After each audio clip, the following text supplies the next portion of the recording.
Okay, there we go. So, I appreciate everybody being patient with that, trying to work out the bugs. This time it was my fault. So, uh, where we'll just kind of basically recap for the audience that we didn't get the initial part. We begin over Boston. We see the night skyline at night as the lights twinkle across the Boston Harbor. Boston, unlike many other East Coast cities, is its economy is needed for its. I apologize, I lost my train of thought. The harbor itself, unlike a lot of other East Coast cities, is in a lot of use. It's needed. It's lifeblood.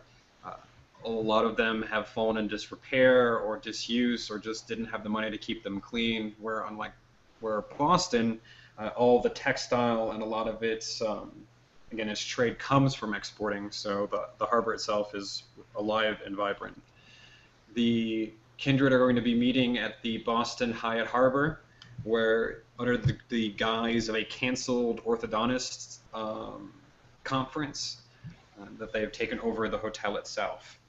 We are reading this particular session and scene with Rufus as he's arrived from Lyon in a private jet, and as he is disembarked from the plane, he's been greeted by two individuals that he's unfamiliar with. A middle-aged Englishman dressed for cold weather, and a small, petite girl with pixie black hair and very bright blue eyes as he comes down the gangplank. Archon Sterling, do I have your last name right? Uh, Parker's the last name, son.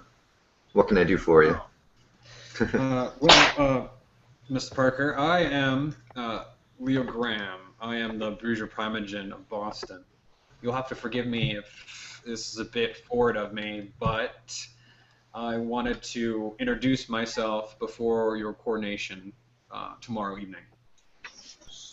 It's very kind of you.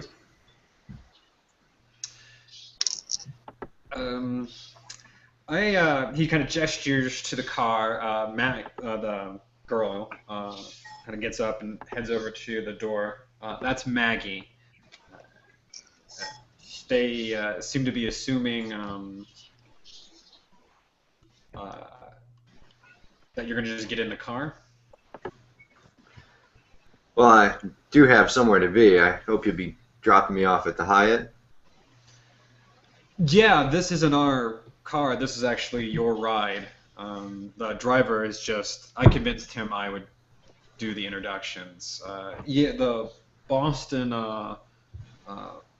harbor at the Hyatt is just right over there. You're gonna point, so you can even from Logan, you can see it jutting up, lit up in blue.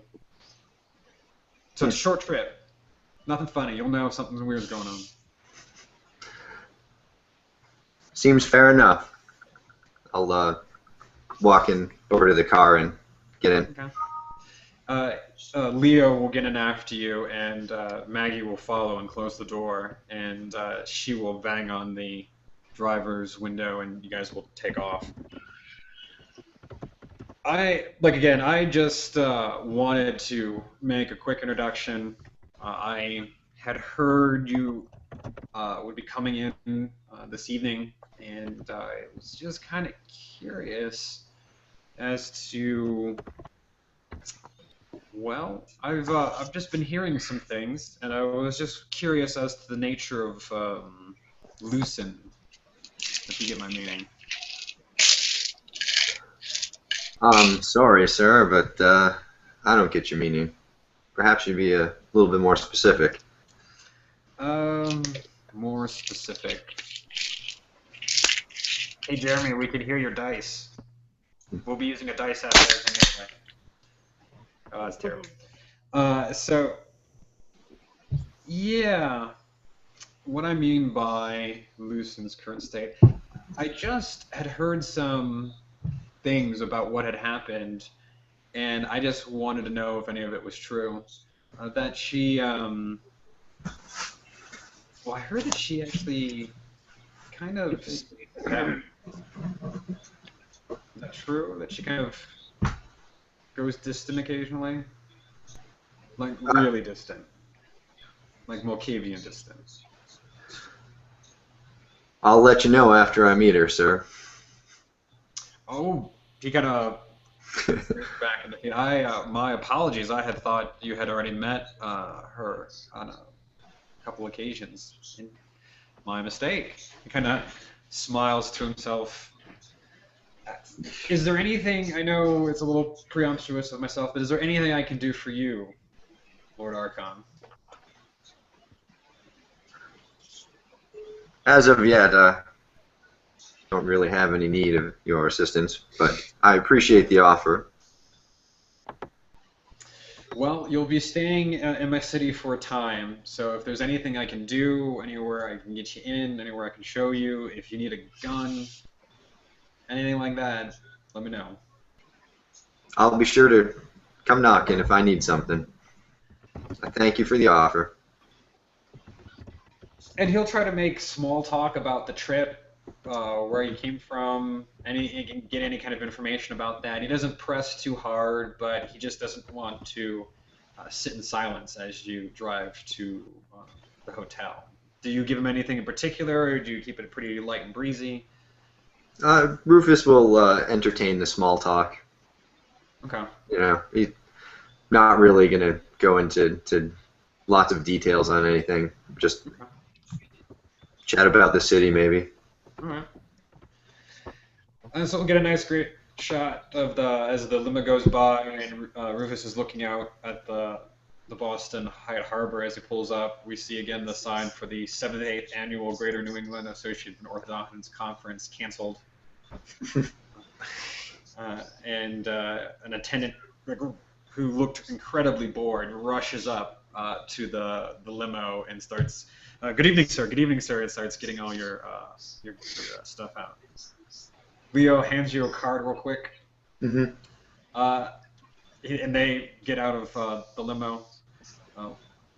If you need anything, again, there's a way of contacting me here. Maggie, she's the sheriff of Boston, so we have a fair amount of power here. So if you want to make it your home or interested in the residency, I hear tell that Costas is going to lift the ban on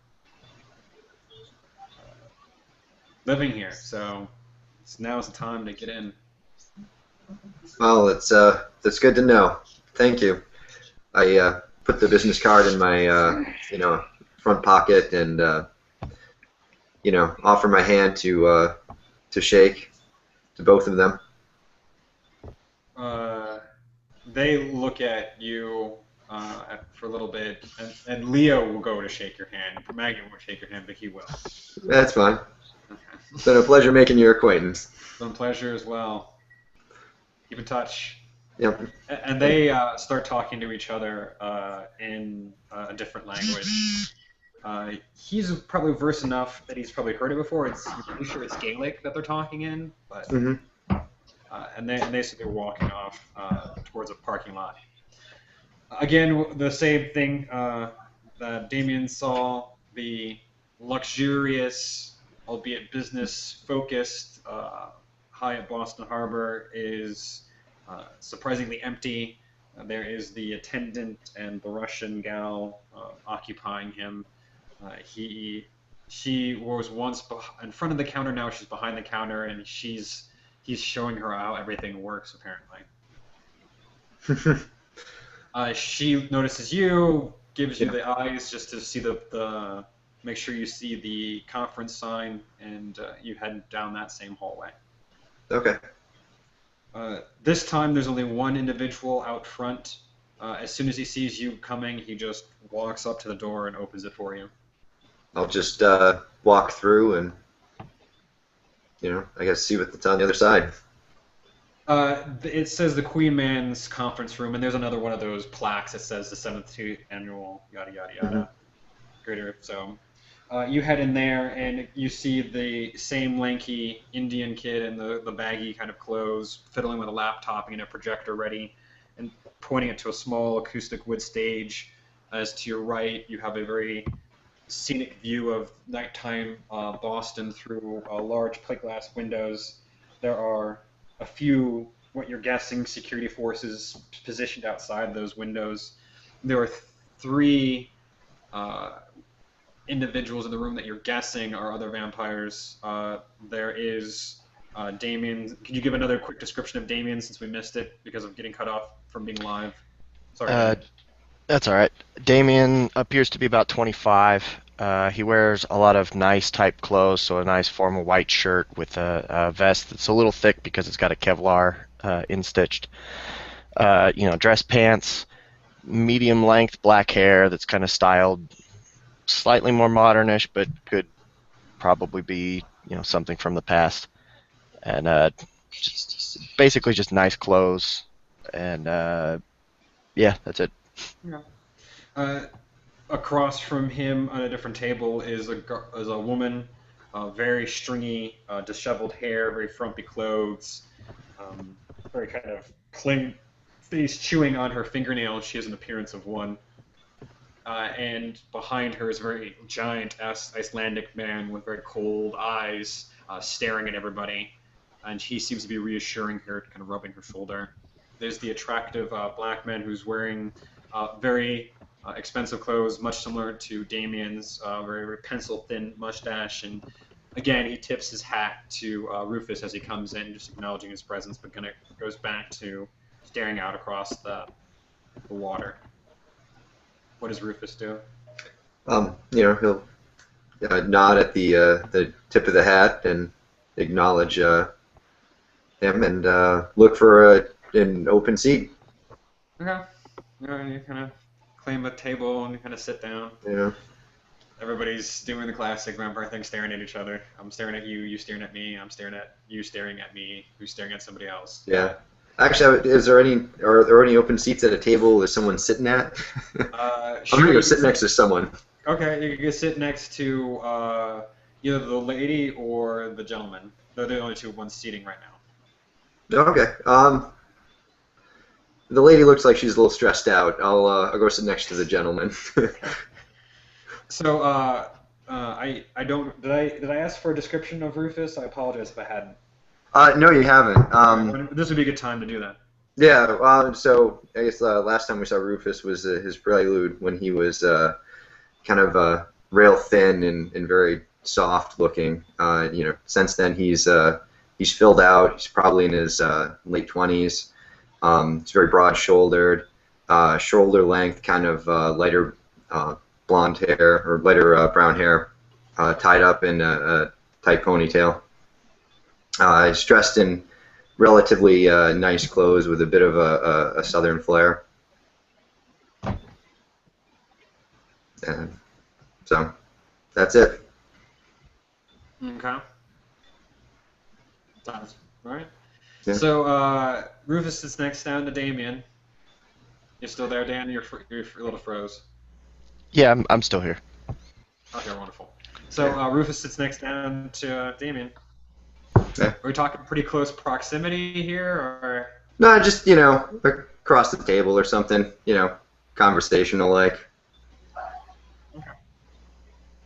Yeah. Hello, sir. Hello, I'm Rufus. Damien. Nice to meet you, Damien. Likewise. I'm guessing Southern? North Carolina, but slightly south of that Mason-Dixon line. Understand. From Virginia myself. Oh, well, it's a pleasure to meet you then, sir. Agreed. You a military man? Oh, that was a dark time. Not so much anymore. It was only dark for some of us. Yeah, yourself? Yep. Virginia 2nd Infantry, and then later moved on to the cavalry under Jeb Stuart. Oh, Stuart. I was cavalry under Longstreet. I remember Longstreet pretty well. Never served under him, though. Most of my time was spent under Jackson. Yeah. Longstreet was a good man. All of them were. Yeah. Well, Rufus will continue to, trade some war stories and small talk about the good old days, I guess. Okay. I don't want to hold up everybody else who hasn't No, joined that's us. fine. No, that's a good idea. So we'll move on to Natalia. Natalia has been in Boston probably for the better part of a week already. She has been speaking with Warwick, who is effectively her older brother by a couple, 200 years or so.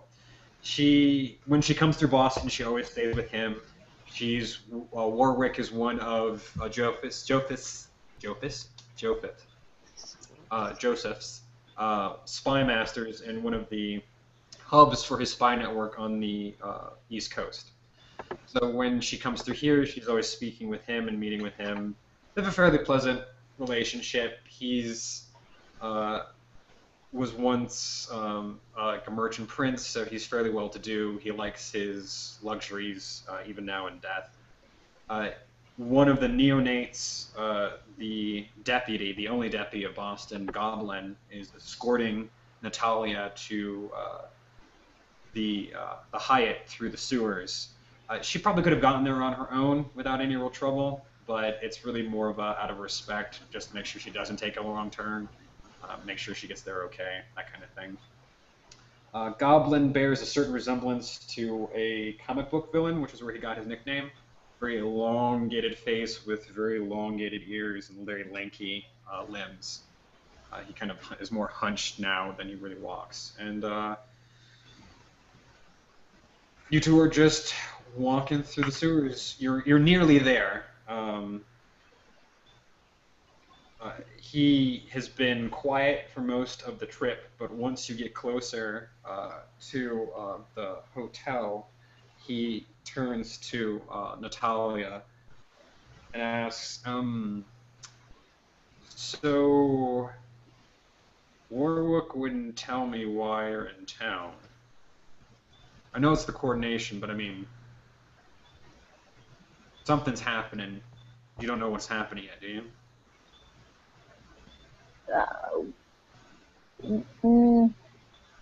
Not entirely, no.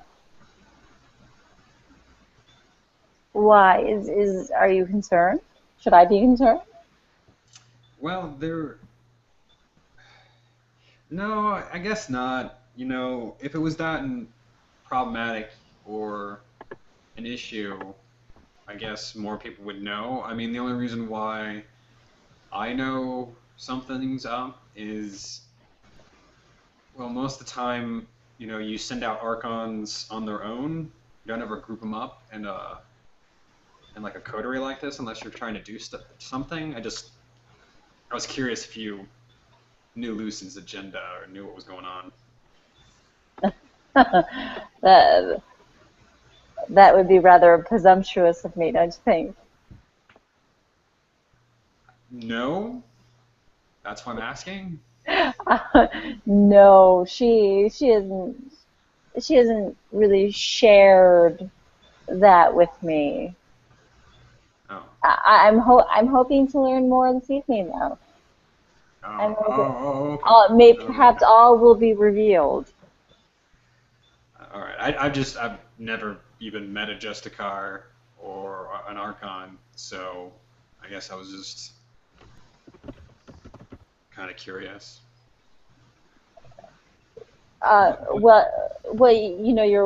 You're welcome. Out of character, can I invite this guy with me to the event? Probably not, given that he has a presence in Boston. If it had been like one of your people or your peeps, it probably would have been fine. But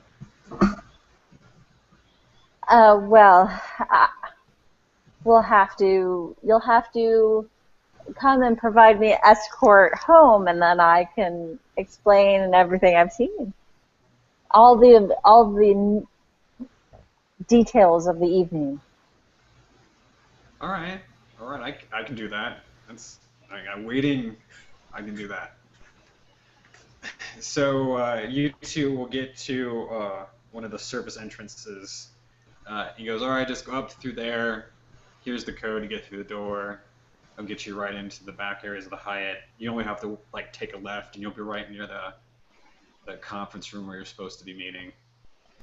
Well, it was kind of you to make sure I was safely here. I will make sure to come back this way when the It evening's was done.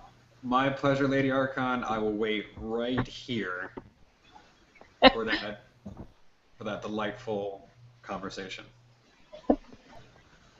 All right. Well, if you'll excuse me. So you head on up around, shake the hand of the guy, walk through the tree, put in the code, all that fun All right. door Nosferatu stuff to get to where you need to be.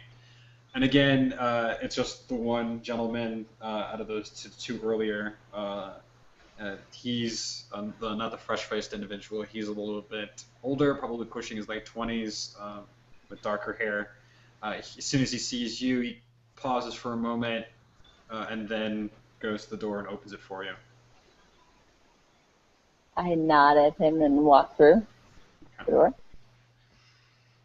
Again, you see the same scene, though this time there are two rather dapper-looking gentlemen, one seemingly a southern gentleman where the other, having southern sensibilities, are talking to each other. And then you see the lady, the lanky Indian kid, though, of course, at this point, everything's set up. He's playing on the laptop at this point, and the African man, the black man, is just kind of pacing the windows at this point. Description? What would you like to do? I would say, do you want me to give a description? Sure. Natalia is a woman about average height. She appears to be perhaps in her early 20s. She's immaculately dressed and coiffed. Platinum blonde hair that's in waves, and she's in a very elegant suit, but it has older lines, longer skirt, longer jacket, very tailored, very precise, makeup, hair, all just so. And she looks around the room. She's got quite an elaborate kind of beautiful hat on, and she just kind of surveys the room, gets the lay of the land, and then walks over to the windows to get a look at the view. Okay.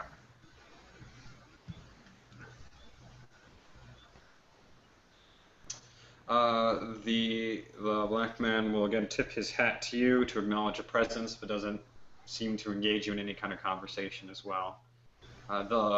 The night view of Boston has grown. The moon is out. It's still a full moon, though it's waxing now, and the lights off of Boston reflect rather nicely off the harbor. Okie dokie. Okay. So, Arthur. JJ. I think you're on mute. I'm here. There you go. How would he get to Boston, you think? Your sire is a very hands-off kind of lady. So he'd be on to his own devices on getting there. How would he get there? He would go on a train and a travel coffin. And Okay. it would be a train that would be carrying things that were not normally carried with coffins, like shipments of sewer pipes and things like that. He would have dominated one of the train conductors to make sure that he was not bothered during the daylight hours. And then when he Okay. arrived in port, he would get out and simply walk out of the train yard and hail a cab. Could you put your other headphone in, brother? We're going to pick up the room if you don't put both of them in. Thank you. When Arthur wakes up, he's I assume it's a travel coffin that's like reasonably disposable, something that he's not initially attached to. Yeah. He gets himself up and out, surrounded by pipes and pipes. He has to kind of maneuver his way through the pipes. The conductor did a good job of hiding your coffin amongst a good kind of mishmash pile that seemed to have shifted during the travel. And you're in the Boston train station area. It's not terribly far from the port. Lance would have flown in separately with instructions to get a hotel room until I called him. Okay. All right. Arthur would at least have the information to be meeting at the Boston Hyatt. Would he be making arrangements other than that place to stay? If he knew he was going to be in town for a while, he would make sure that the Lance got room for two at the local Super 8. Okay. Fair enough. So you would have likely made, given that that was your way to get in, you would have made arrangements with Lance. He's probably been waiting for a few hours for you to arrive and to wake up, so he's just waiting in the parking lot for Arthur as he comes in and he goes to one knee, my liege. Surprise. Gets up. I have a brief description. He's wearing a pinstripe suit from the 40s, and he has the portraiture tubes, the ones that architects often carry around with blueprints in them, but it's slightly larger and longer, and he has it slung over his back. That would be what he carries his sword in as a means of getting around and not being stopped by the police. Popo isn't going to bother an architect? Yep. Okay. And he gets into the car and instructs Lance to take him to the meeting. Okay. So, after a short drive, you arrive at the Boston Hyatt Harbor. An attendant comes out quickly to take his bags. Would Lance even let him touch it? Would that be something? Lance would stop him and pat him down first, and then Okay. he would allow him to do so. Oh, okay, fair enough. Just get that detail out of the way. Yep. So he gets, the attendant runs over, and Lance just like puts his hand on his chest, pats him down, gives him a kind nod, and even kind of helps him with the bags once that's happened. Precisely. Arthur heads in. Again, the same scene. Front desk attendant being occupied. You get the eyes of where to go. You head down the hallway. There's only the one gentleman. He sees you, kind of nods to himself and opens the door. My hair at this point, it's dark brown and it's a little on the shaggy side, but it somewhat resembles most of the pictures you've seen of Einstein. Okay. And yet his beard is perfectly trimmed. That's perfectly trimmed, but the hair is all over the place. Okay. Yes. So you come into the conference room, scenic view, presentation to your left, scenic view to your right. The lanky kid is playing some sort of game at this point. Two gentlemen are talking about the Civil War, apparently, as another lady is nervously moved on to her other hand and is now biting that one, and two people are looking out over the ocean. I will carefully meet everyone's eyes for just a moment, nod at them as though I were acknowledging them with a sense of noblesse oblige, and then I will take a seat and have Lance attend to me. Okay. And by attend to me, I mean go and get me a drink of some kind. Okay. So there's water that's in the area.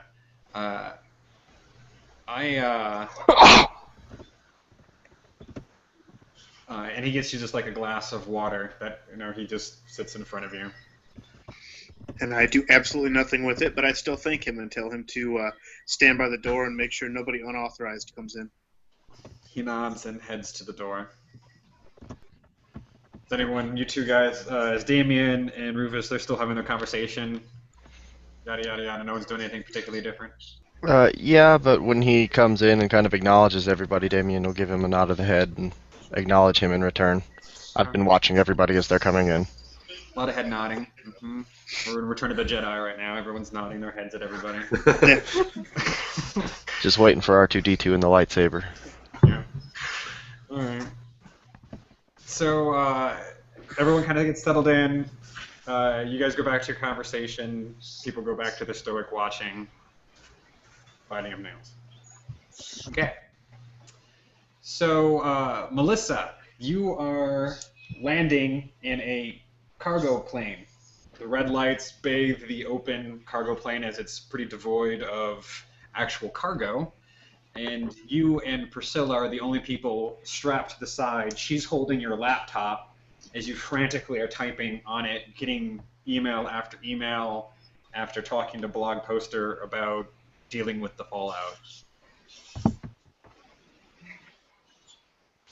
So you're just typing away. Eventually the cargo plane does the chunk, chunk, chunk, chunk, chunk, chunk as it lands. You've flown in this plane many times. It's called the Last Chance. It's a souvenir from the Battle of New York that Lucen kept around for private transport. The propellers are getting that wind down noise. You can tell that you're getting ready to disembark as well. Priscilla is just dutifully holding it the entire time. As the Last Chance comes to a stop and the big cargo bay doors comes down, we'll see Lucen there standing, waiting for Melissa. Lucen is a woman, more like a girl, someone you would expect to be rushing a sorority next fall. She's got honey blonde hair, very traditional and fundamental clothes, very traditional blouse with a pants attire. She does have gloved hands, which is a little unusual, of a velvet type, and she is sitting there smiling at Melissa as she walks up the gangplank as it kind of lowers. She just kind of hops on top of it and goes up with it as it's lowering, not really waiting for it to go all the way down. Good evening, Melissa.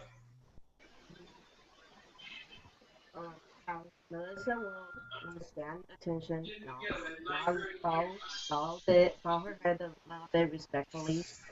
Oh, good evening. She'll gesture for you both to walk off the plane, and without missing a beat, what did they say? Were you able to convince them not to run the story? I was able to convince them to not run the story. It's so. It's let's just say it's very easy with what's going with the culture, with the youth culture going lately. It's easy to just get them to start fighting online, not for real, you know. No, I understand. Distraction is good. Get them talking about something else or quibbling over who's right about something. Yep. And you guys will walk down, and there'll be a rather plain SUV waiting for you both. Vincent, who was the gentleman we saw earlier who was talking to Damien, is there, the fresh-faced kid compared to the other one. Both, again, wearing clothes compared to, like, early 20s. He opens the door for you both. You guys get in, and you head out to the hotel. Lucen doesn't really make any kind of small talk. She's content to let things settle or be. She's not asking her any kind of questions or needling her or anything like that. She's just sitting in quiet silence. Does Melissa say anything in particular? I'll try to talk a little bit about current events, just a little bit, so to see if she wants some distraction from her thoughts. Maybe it will help. She Maybe not. Just a little.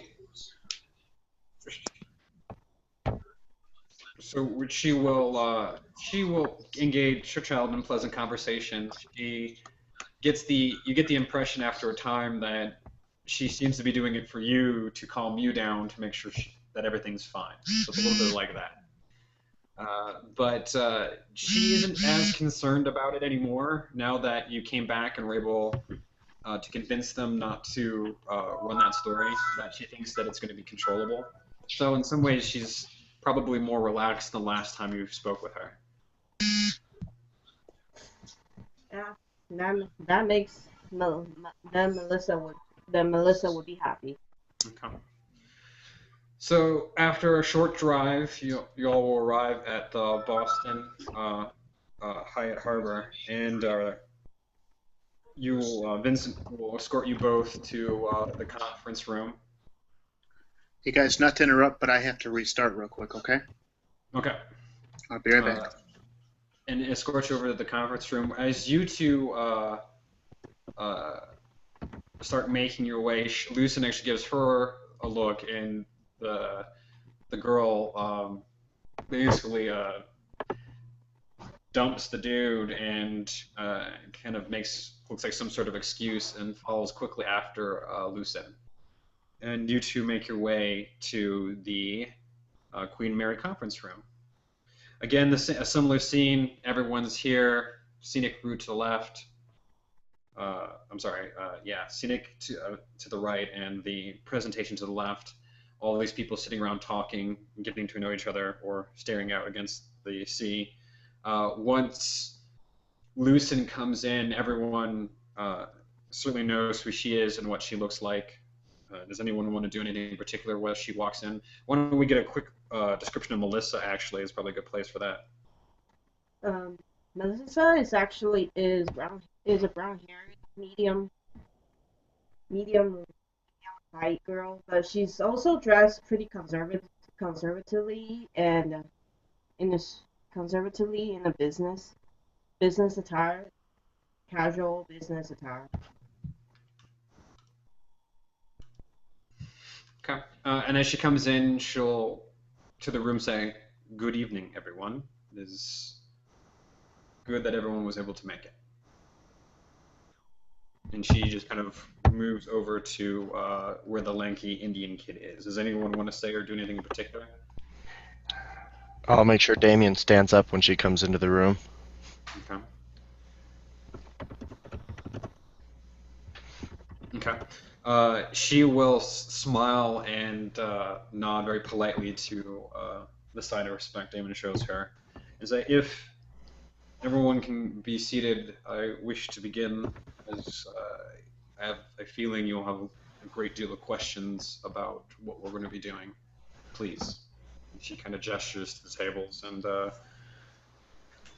gentleman who had been looking out over the ocean the entire time, he sits down as everyone else take a seat. Yes. Yes. Okay. Yep. So everyone kind of gets settled in, and we'll wait briefly here for Arthur to see if he comes back. As everyone's getting settled in, the lanky Indian kid, he stops playing his video game and begins to pull up some information on his laptop, and the screen of the laptop starts showing on a projection. Lucen turns to the group.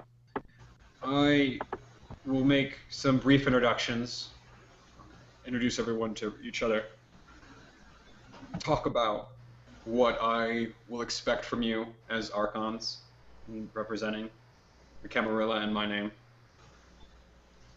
And after we get through those formalities, we will begin the arduous task of going over our first assignment.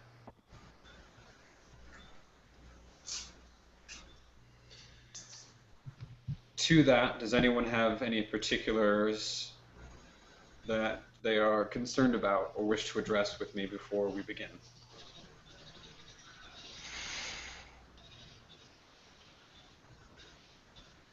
I'll enjoy everyone not knowing exactly what I am until she blurts it out to everyone. Okay. So, all right. So Yeah. so once everyone kind of settles in and everyone seems to be focusing in on what's happening. So first off, I want to thank you all for accepting the position as our Archons. I know that you come from rather prestigious pedigrees, that your sires are very well respected within the Camarilla. She kind of turns and smiles to Melissa. And that you represent a great deal of potential here in this room. I want you all to know that I am your ally in this. I know that you have maybe worked with others in this station before, and you will hopefully find that I am unlike most of those kindred.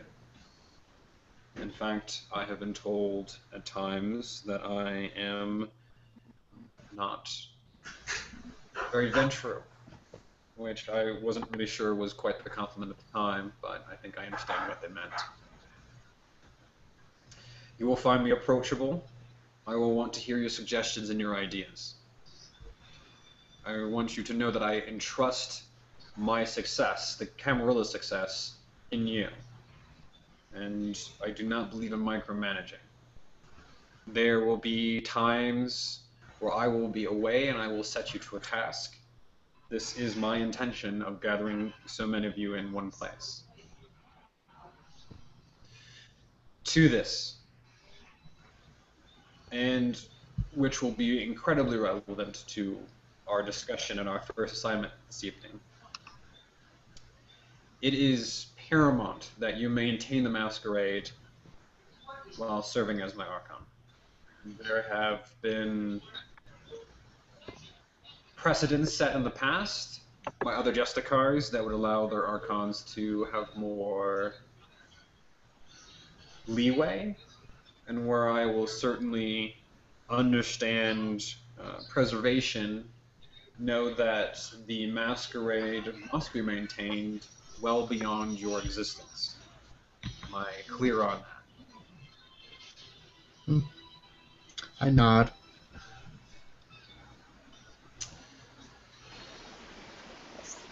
To this, I will make sure that you are in contact with me at all times. If you are uncertain about how to proceed with something, if you are uncertain if a certain action would be looked on unfavorably by the Justicar Council, that you will have a means to contact me and find out this information. Raj, he gestures to the lanky Indian kid, is one of our lictors. They are kindred who are pledged to our service, although they don't necessarily receive all the prestige. He will be your liaison for contacting me as far as getting that information. He will also be vital to any of you if you need to deal with any mortals or younger vampires. Raj is of Clan Bruja and quite adept at dealing with those issues. Raj will nod and say so.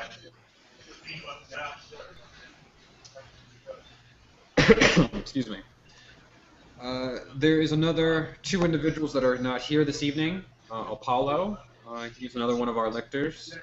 He is dealing with a particular problem in Boston for me right now, but he is someone who will be able to clean up and fix any potential Masquerade breaches with mortals if you're unable to do so at the time. And Octavius is the only other Archon that is not here right now. He is away on clan business. He's of Clan Tremere. But I will make introductions once we arrive in Providence, our first assignment. Before I go into that, and she looks to Raj, and Raj pulls up YouTube on the laptop. It's like the front page of YouTube. Does anyone have any particular questions or concerns before I get into the introductions and our first assignment? Nope. No.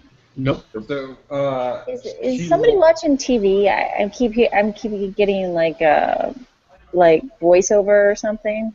It's not us. Not me. Nope. Nope. Nope, not here. Not me. No, is anybody hearing that except for me? Yeah, I there's hear that. I hear it. I hear it too. it must be just in someone's mic. Someone must be in a somewhat busier place, which is just it's just getting picked up from Okay. the outside somewhere. Sorry, go ahead. Yeah, no, it's good to catch some of the sound stuff. So she will start to her far left, which begins with the nervous woman. This is Amy of Clan Toreador. She is a rather skilled and talented performer. Let me pull something up real quick. Her sire is the Mistress of Harpies of Paris, and she comes to us with an expertise in dealing with, how would you say, psychic phenomenon? Something of a talent of hers. And Amy just kind of tries to look up at everybody rather sheepishly and kind of nods and gestures. Oh, let us see here. Then the attractive black man with the pencil thin mustache, he gestures to him. This is Jeremiah Cobe, or you may call him Rook. He kind of tips his hat. Good evening, everybody. He is of Clan Ventru. He is of a pedigree that hails from Italy. His sire, although is not necessarily involved with the Camarilla, does hold a great deal of influence within the country of Italy, which can be beneficial in dealing with Sabbat numbers, in dealing with the Sabbat these days. And Rook puts his hat back on and says, well, I'm certain my sire wouldn't see it that way, but I am happy to be of service to the Camarilla. He kind of gives a wide smile, and she continues on. She then gestures to Natalia. This is Natalia of Clan Nosferatu. Her sire is one of the linchpins as far as keeping the Camarilla and the inner circle informed as to all the goings-on of the Justicars and of most of the Sabbat sect itself. She offers a great deal of information and hopefully access to her sire's spy network. Yes. She then gestures to Melissa. Melissa here is my child and of Clan Ventru. Her expertise is going to be very vital here the next few nights as we do with this, our first assignment. Her background and expertise is dealing with the mortal world, especially within the media. And she's been rather indispensable to the Justicar Council and the Inner Circle as far as dealing with Masquerade breaches in the modern Knights. She then gestures to Rufus. This is Rufus of Clan Bruja. He is his sire is one of the, I wouldn't say founders of the Camarilla, but one of the earliest members of the Camarilla, one of the earliest supporters, as most of France was in dispute or in flux due to all of the anarchs that lived in the country at the time. Lady Halasen offered a great deal of stability for the Camarilla, and she offers Rufus to continue to aid that sect.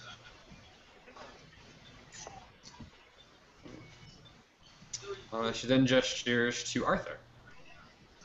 This is Arthur of Clan Malkavian. He is a Sabbat survivor and has dealt with something that most in this room cannot brag or boast, that he has survived a Sabbat siege. He is a very devoted member of the Camarilla and should prove to be an indispensable servant. I nod. And she gestures to Damien. This is Damien. I will take it most of you in this room are familiar with the Somber Anti-Tribune. Damien is the Somber Anti-Tribune. Him and his sire are attempting to gain membership for their bloodline within the Camarilla. And Damien is here as what they wish to offer up as their best foot forward and someone to prove their loyalty to the Camarilla. I'll stand up and do a slight bow in Southern gentleman style.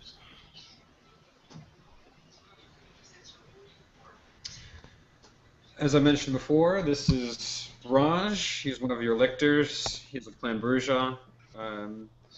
He will be useful as far as dealing with any kind of mortals or neonates in the city that you may wish to deal with.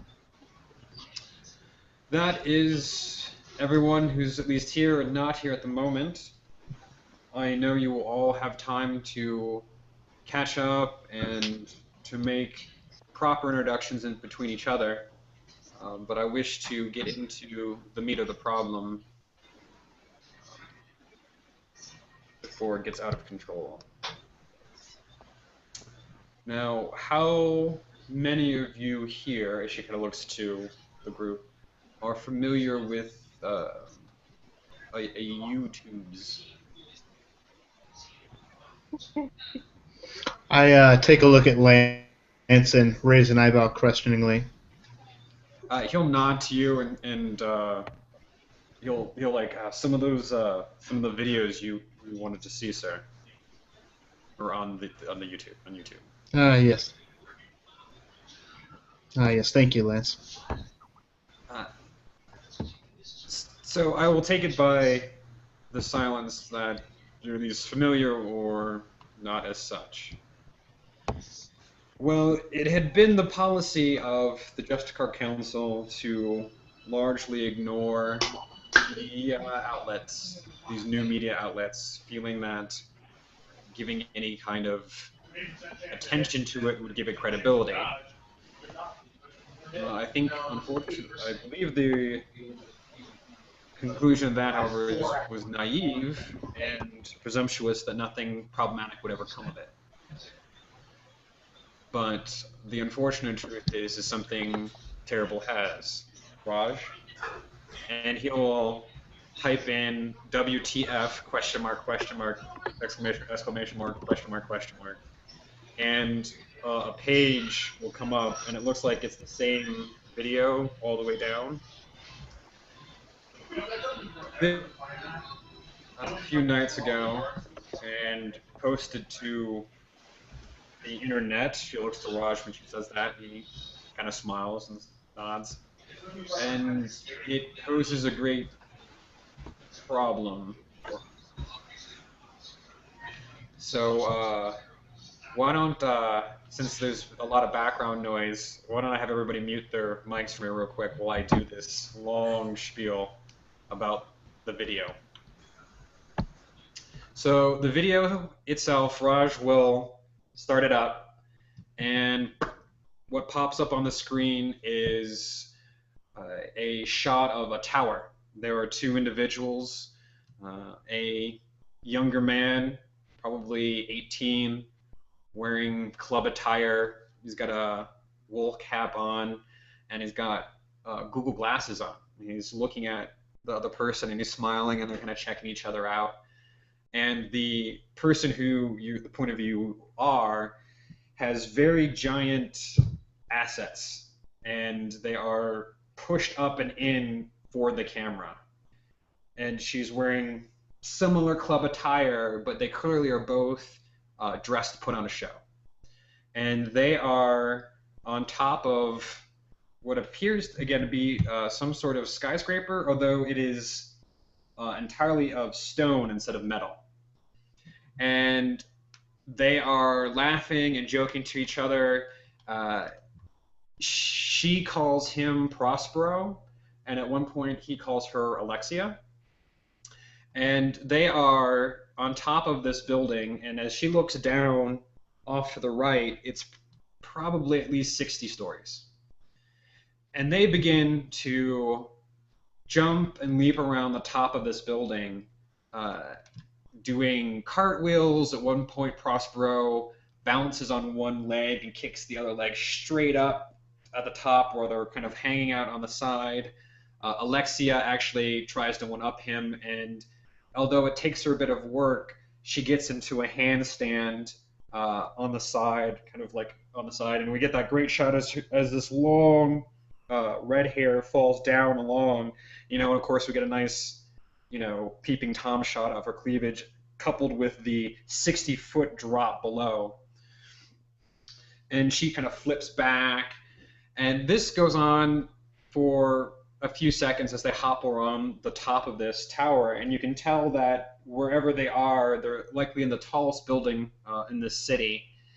And it's a sleepy city, smaller than Boston, but reasonably sizable. It has similar East Coast aesthetics, a lot of brick buildings and such.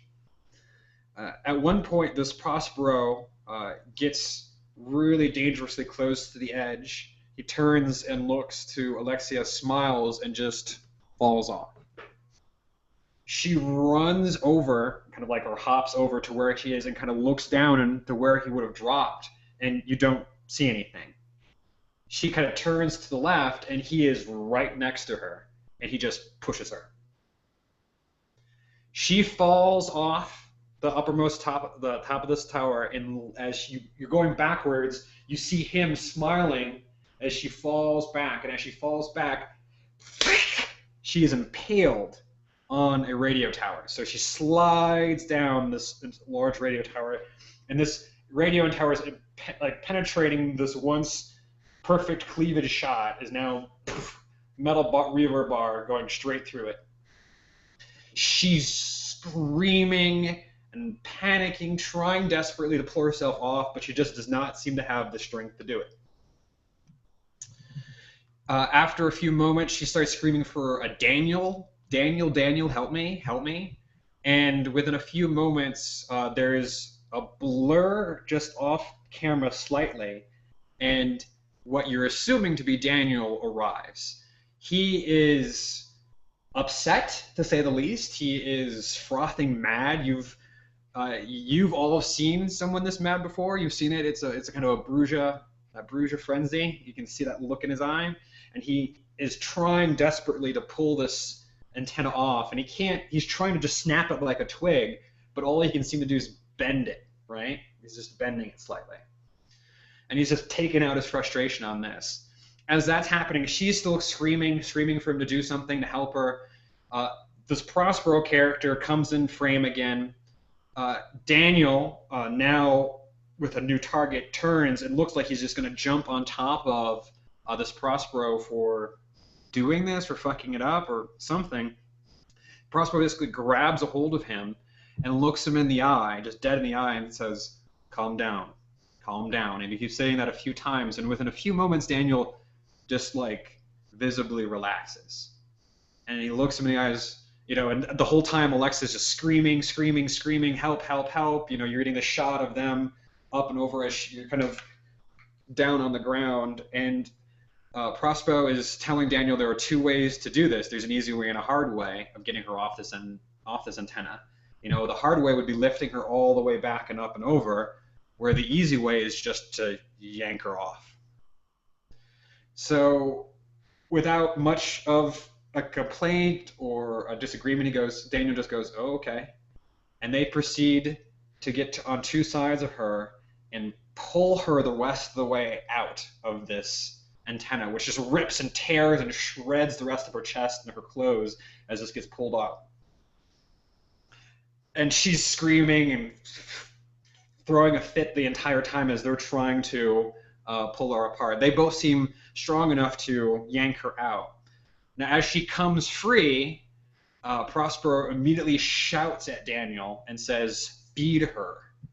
She's like freaking out. He visibly bites his arm and hands her his wrist. She starts drinking, and as she does that, her chest heals up, right? And the clothes are all scarred and ripped apart from where it was. And as that finally heals up, and she's, drinking it up like it's the last bit of water in the desert. And as that happens, Prospero kind of points and laughs at the camera, and Daniel panics and just takes it with his hand and crushes it. That's when the video stops. This was apparently live streamed 3 days ago. It has been trending on something called Twitter. Is that right, Raj? Twitter? And it seems no sign of stopping. Now, it had been the policy that, or the belief of Uncle Smelly of Clan Nosferatu, the inventor of ShrekNet, that most of these videos would be dismissed as hoaxes, fakes. However, Uncle Smelly underestimated something called crowdsourcing, and there is one of these videos in particular that has gotten a great deal of attention, and it lists out the problems of the video that cannot be debunked. And they are as follows. Raj kind of pulls up the thing. Let's see here. Jeez, these guys are assholes on these fucking things. Okay. One, the acrobatic shit was apparently Olympic level. No one looking like that should be able to do that. 2, the guy named Prospero never blinked or breathed. 3, he was never out of breath. 4, this Alexia never breathed either. 5, in all caps, no blood. 6, she couldn't have talked if the antenna was in her chest. 7, the trauma of being ripped from the antenna should have killed her. 8, the mystical aspect of healing wounds. The effects of that done on the fly are possible, but wouldn't allow for the tears in the clothes or the perfect lighting. Something done that fast should probably have a mistake somewhere. The thing that they can't explain at all is the shot of there's a close-up shot of Daniel's fangs retracting. Someone pulled out that moment, and apparently when he did that, there was a small moment where his fangs were going back up. As well, when there's a close-up shot of the wrist, the blood doesn't really eke like blood. It just kind of hangs there and is very thick and viscous and doesn't move, which is very akin to vampire blood, not really actually acting like human blood. And of course, the wounds themselves go from severe trauma to perfectly fine within a span of 7 seconds. On top of that, no human should be able to crush the camera with a simple gesture. Only creatures like a gorilla or orangutan would have the strength to do that. And that's it. The guy sits back down. Lucid nods and says, "Thank you. This all happened in the city of Providence, Rhode Island. These individuals live in that city, and Providence, Rhode Island has been known to be a Toreador bastion for some time, although a little lax in upholding the traditions. And now it seems that they have caused the first 21st century sin of the Camarilla. Within a day, the Justicar Council had met and decided the precedent that would be set for this, that if any videotape, recordings, audio or visual, are made of any vampire, they are to be put to the final death. And if any large-scale event like this would happen in any city, that city is to be cleared. And that is what we are to do. Our first assignment is we are going to be clearing Boston, or no, I'm sorry, not Boston. We will be clearing Providence, Rhode Island of all of its kindred. They are to be destroyed. Questions?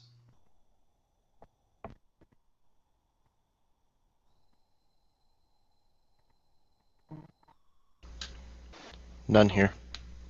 Do we have an estimate of how many?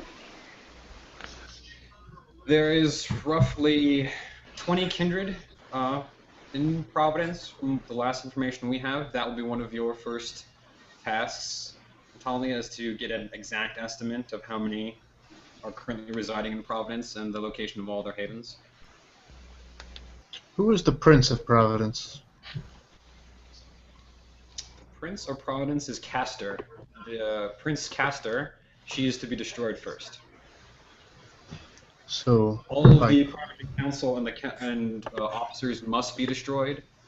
Members of the court, if they escape, will be allowed to live, but we are to ensure a significant number die.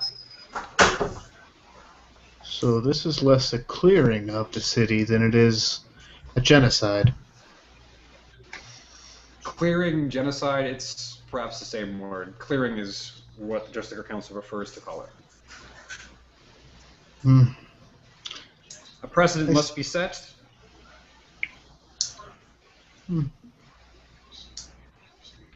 Truth is abhorred by the lips of those who speak it. Sadly.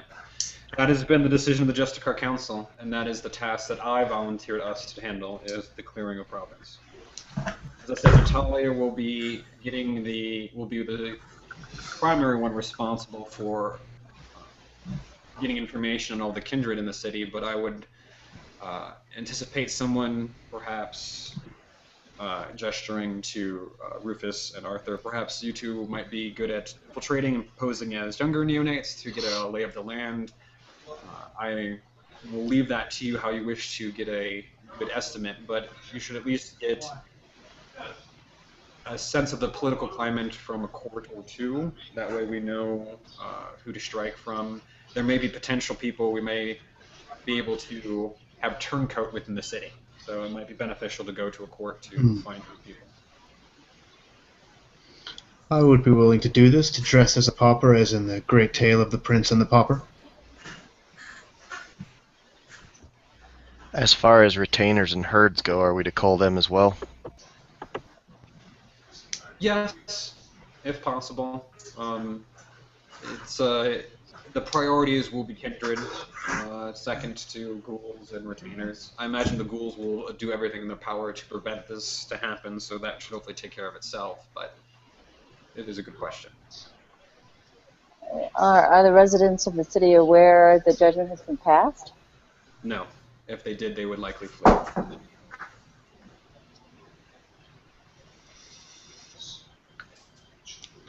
It may be perhaps easiest to call together some type of court, perhaps a visit from the Archon for a different reason, and then just destroy that building in a accident of some kind.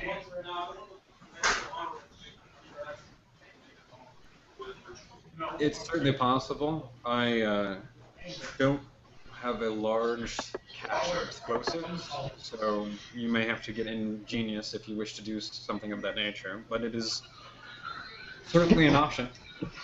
Again, the only objectives that need to occur is the Prince must die, the Primary Council must die, as many of the officers of the court must die, and a significant portion of the court must die, but that is the order of priority.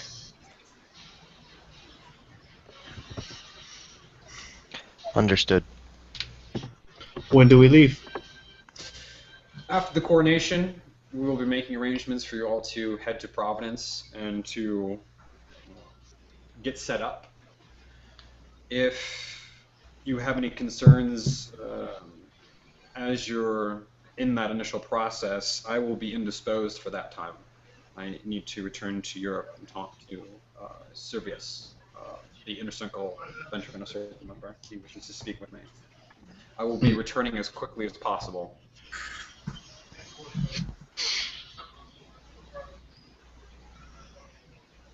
He doesn't like phones.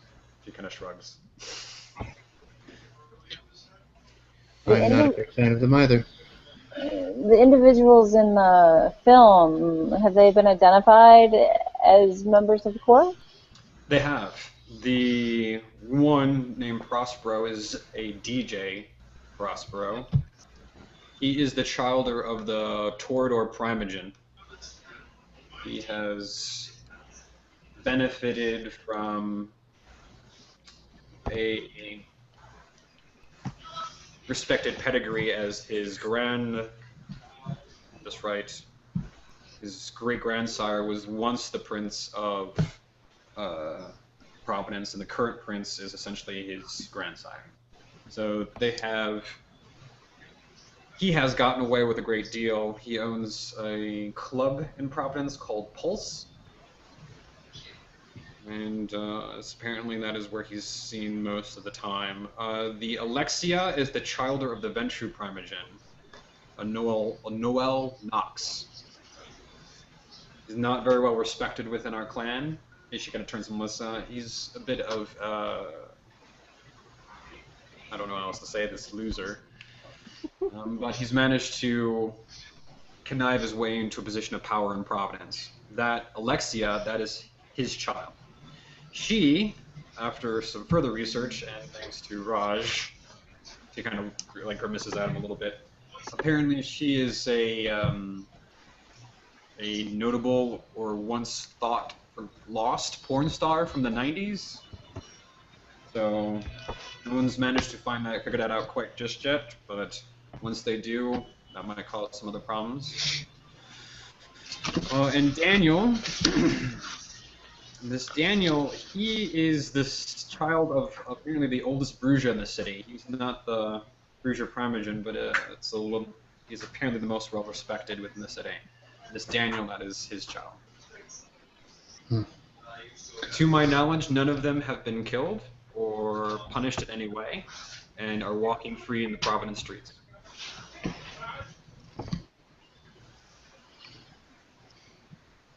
I do believe we'll take care of that problem. I didn't hear where they fell in the priority list.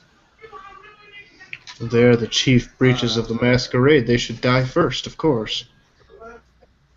I thought we said the prince and the council came first. We might be able to work it into a position where we have all of them at once. It may be easier to get to the neonates. They are less likely to be guarded and protected. Their disappearances would be less concerning. She'll turn and look to Natalia. I apologize if apparently it was not clear enough that they would need to be destroyed as well. They are not to be saved. The observation of them being alive still is more of information as to why the Providence is being cleared. They have not been taking the tradition seriously. Understood.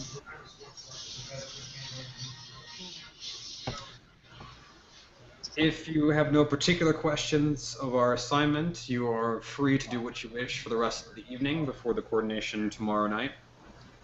It will be held at the John Hancock Tower. Raj will be giving you information as far as how to get there. You are welcome to come with us in the protected entourage, but I will not require you to join us or come at the same time. You would just need to make sure you're all there at a certain time itself. Unless anyone has any particulars for me as far as our first assignment, what that might entail, the exact details we can get into in greater detail once we're there as far as how to execute things, but does everyone understand the objectives and what is being asked of you?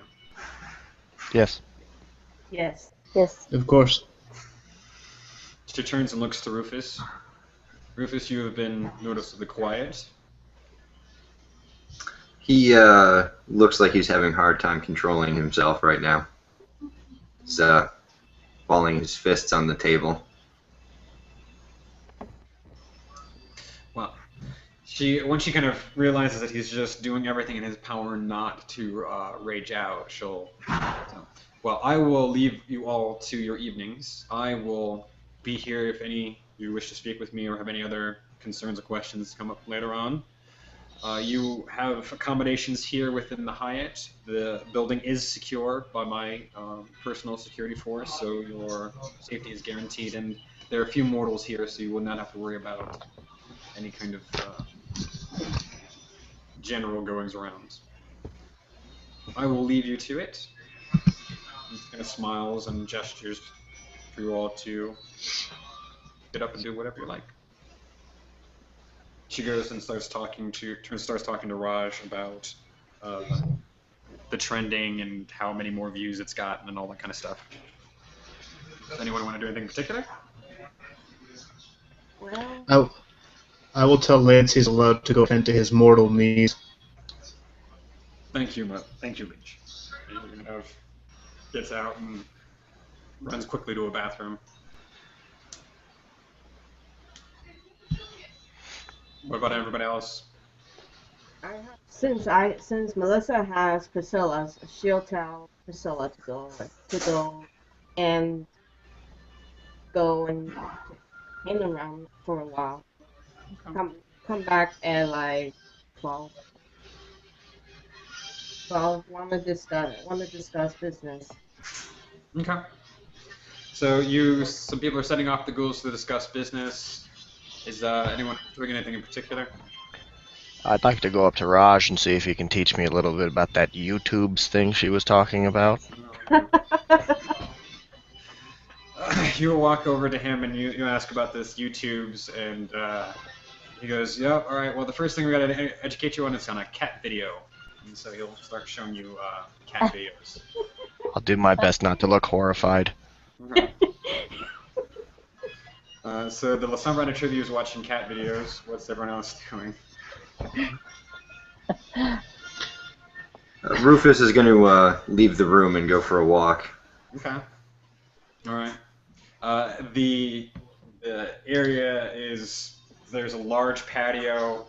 The Boston Harbor Hyatt is pretty extensive ground, so it's got lots of paths to kind of take a walk around the harbor itself.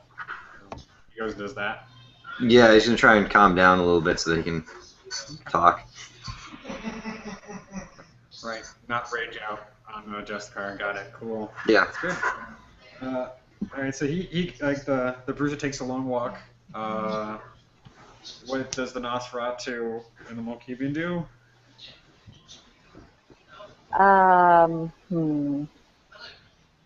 She would, if they stayed there in the room at the table, she would go over and personally introduce herself to the people who remain, seeing as they haven't actually had a chance to speak.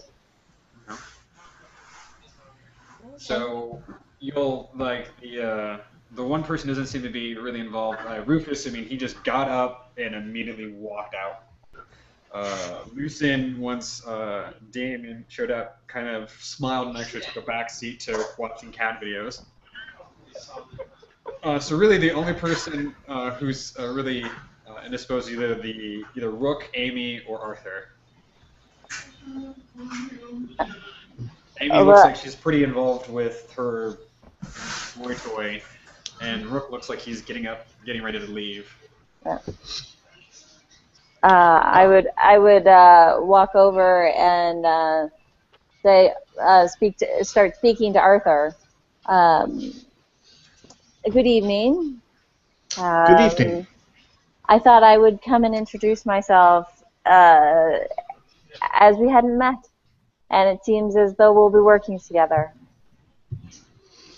Indeed it does. I am Natalia Sidorenko of Clan Nosferatu. You are quite comely for one of the Nosferatu's, but My mask is quite good. I can do that, but why bother? It may come in useful when we are infiltrating that city, however. Well, there seems to be quite a impatience for everyone to be as human as possible. There is at that. I can't say that I've seen much of this YouTube before, but it could be quite a problem. Lance tells me there are cats on there. Cats. Yes. He says it is like the Egypts. I see. Seems strange. He says there's much writing on walls as well. Huh. Well, I think this idea that anyone can film whatever and whenever, this is quite problematic. I would tend to agree. Long gone are the days when you had to stand and smile for 5 minutes just to get a picture taken. Quite. So, what was the thing that they had on their face? What was that seemed to be taking the picture? What was that? Magic bifocals, obviously. Hmm. Well, I think our counterpoint, who is an expert in masquerade breaches, has her hands full. Yeah, Melissa's on the phone. As you go, we take a quick look around, and she's just like texting frantically. Not not really. Not really. I'm gonna, not really. I'm paying attention to the Kindred that's learning about cat videos on YouTube. It's funny. Is this all there is to the YouTube's thing? Because if it is, how does this video even gain any kind of precedence? Raj will turn and kind of looks at it. Well, it's got a lot of different things on this. Cat videos are just the most common thing that people watch. Lots of animal videos, shit like that. Here, you should see. Check out these. He actually goes to a bunch of fail videos with skateboards. So you see, check that out. Check that out. Watch that. Yeah! Like starts clapping as someone like takes a nut shot. See? See, there's other stuff on here. So I see humanity's just gotten dumber over the last 100 years or so. Yeah, kinda. No disagreement there, man.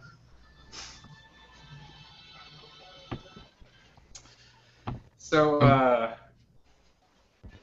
as Arthur and Natalia are kind of talking, Rook individual will kind of walk up and pleasure to meet you. I hate to interrupt. I just want to make myself acquainted to you both. You guys can call me Rook. He'll just kind of do a gesture. Yeah, A kind pleasure. of stuck. It's stuck. And you're Arthur, is that right?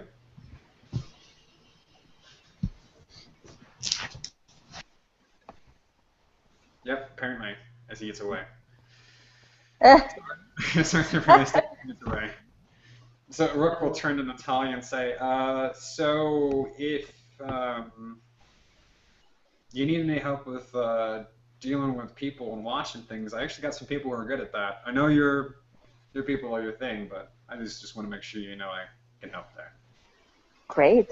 Extra bodies, maybe if nothing else. Assistance will be welcome. It's no easy job. Once they find out that the city is being cleared, our jobs will become much more difficult. Well, I have a sneaking suspicion they're not going to tell them. We're just going to clear it. Oh, I just meant once they start dropping like flies, the rest of them will quickly understand what's happening. True. Yeah. Well, right, but I imagine we're going to take a New York approach to this. We'll have only a few days to pull this off before they would be tipped off.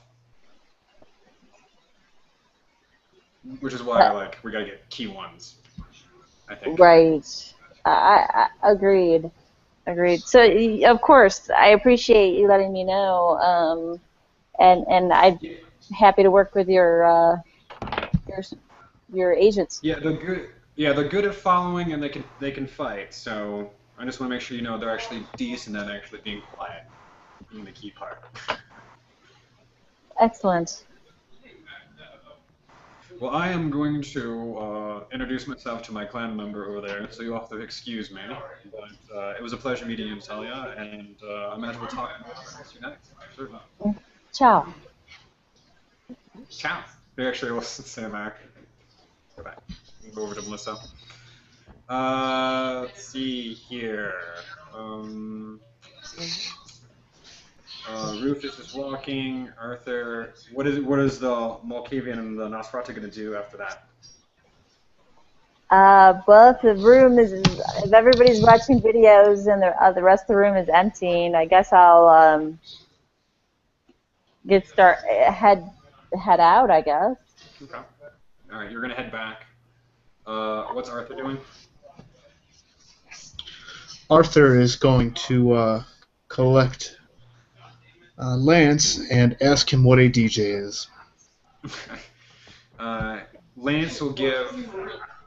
It is the description is like, well, my liege, it is like a minstrel who has the most complex of lyre that can fill an entire room. The music without acoustics. Yeah. This is most troubling to hear. He must die first. Yes, my liege, I will ensure it. He will die by my hand. Excellent. What were you You two are doing? of good and faithful service, my friend. Get the fuck out of the way, too. What's that in the background? Uh-huh. So, what is Arthur and Lance doing? Are you guys just chilling going back to the Super 8? We are, in fact, going back to the Super 8, yep. Okay, you guys are heading back to the Super 8. Okay. Let's see, Damien, Raj is it's just one after another of fail videos. Apparently there's an endless stream of stupidity on the internet. I feel dumber having watched these. So what is he going to do? I mean, like, in some ways, Raj is just kind of going without really pausing to see if Damien's interested anymore. Obviously, this YouTubes isn't something I need to spend my attention on, so I will dismiss myself with Lucinde and thank her again for the opportunity for my clan, and see if I can't make see if I might have some contacts up there in the Providence area. All right, well, you basically say your goodnights to Lucinde and you try talking to some people in the Providence. What kind of contacts are you looking for in Providence? Specifically people that might know a little bit more about the actual officers and council that's there in Providence. Okay. Most of your contacts are going to probably be mortal unless they're actually a vampire themselves. And if I have vampire contacts there first, I'll contact them. So I'm pretty sure, unless you specified, the likelihood of the La Sombra having a contact in Providence, Rhode Island is probably pretty slim. At least a vampire contact. Probably not true. But you could at least try to contact some people to see who you know in Providence. I don't think that's untoward, and try to get that going. But probably an actual vampire of the court, probably. Okay, so just roll contacts. Okay. You start calling people and just start making sure that once you get there, you know who to talk to, who to go to, who to get what, where, and how. So you at least have a lay of the land before you show up. So that's what you're doing with your night. Okay. Natalia shares back with Goblin. Goblin is come down the thing. He just kind of pops up and is like, "What happened? What's going on?"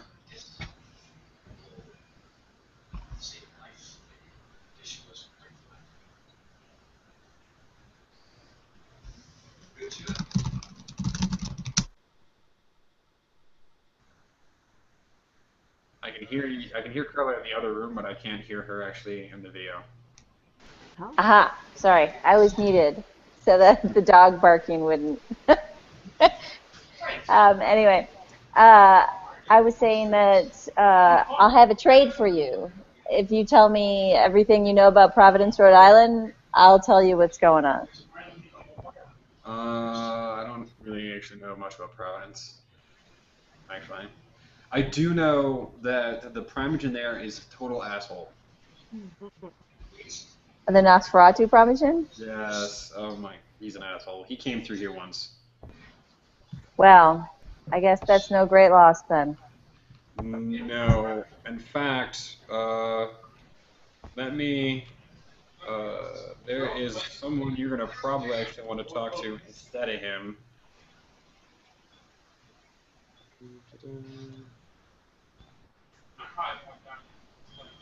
You're gonna want to talk to Squat. Squat? Squat's the one who, yeah, he's actually all right. All right. Yeah, he's Bullfrog, who's the asshole's child. Not I Squat. see. Don't listen to Bullfrog. I see. Uh, is there any chance you could make an introduction?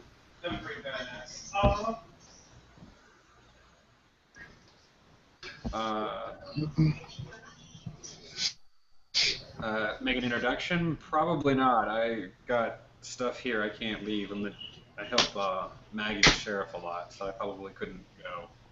I can call ahead though. I can do that. No. That's good. You sure? It's not. I can do it right now. No. I think for now I'm just going to get some. I think we may be. I may be traveling there, so I'll be trying to find some details. I think. All right. Well, Warwick will know. You want to probably ask him. He might know some people. Probably doesn't know. So you two will make some polite conversation on the way back. He'll try to get more information from you. You're going to surreptitiously, but I imagine you're pretty good at that and dodge around all those word games. Right. Let's see here. I'm going to do a scene with Rufus real quick while at the same time Rook and Melissa are talking. We'll just do those real snap here. So as Rufus is wandering around the trails and trying to get his head straight after what feels like a few minutes goes by, but as he kind of looks up, he can tell that the moon's in a different spot, looks at his watch, and he's been at it for a while. As he's heading back to the Hyatt, maybe one of the third or fourth circuits, maybe one of the longer paths, Lucen is waiting for him and a respectable distance away, allowing him to kind of come to her, but not really get in his way. He will approach. He's calmed a bit. Are you well? Is this a good time to speak? This is not a lesson. This is a massacre, and one without purpose.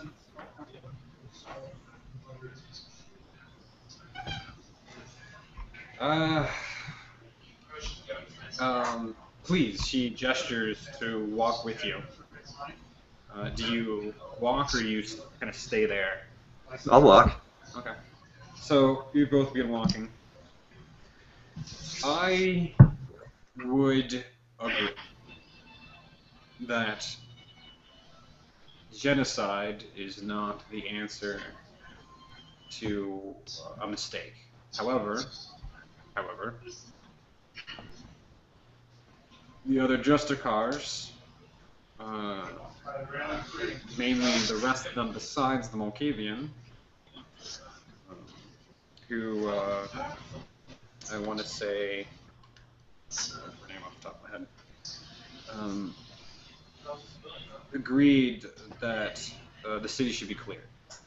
That clearing a city has only happened a few times within the sect's history, Austin, Texas being the most notable. That they felt it is the correct course of action to ensure it never happens again. Well, to simply arrive and slaughter 20 of our own without explanation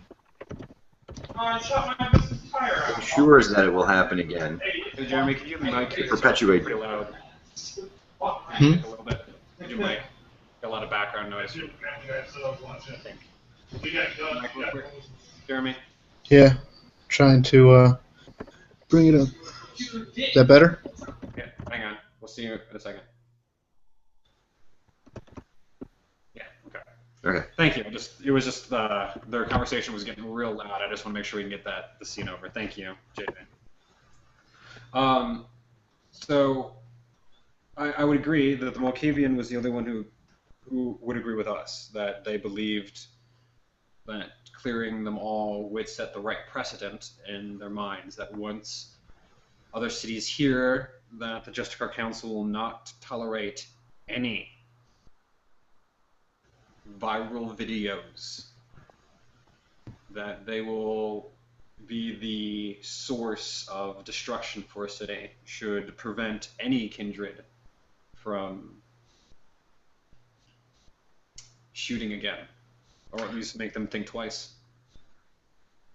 I am not as versed in this technology as perhaps you, but it seems to me there is little that can be done to control an entire city.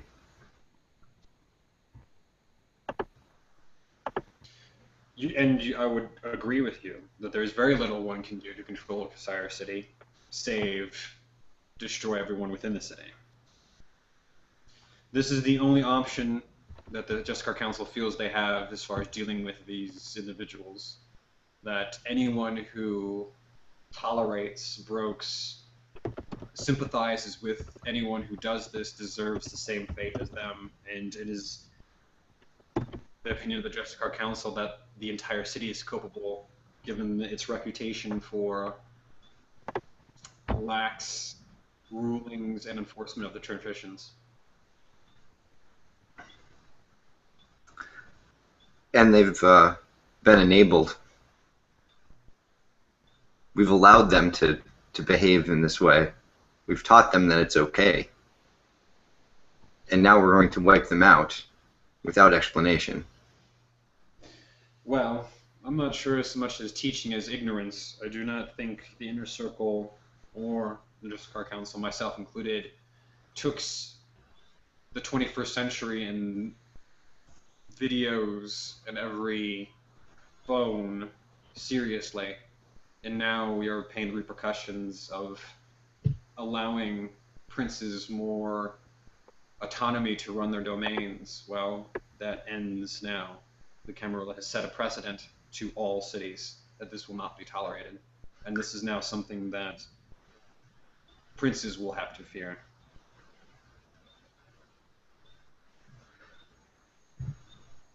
Prospero is guilty of a great offense. The prince should have punished him. Yes. I will not wipe out a city.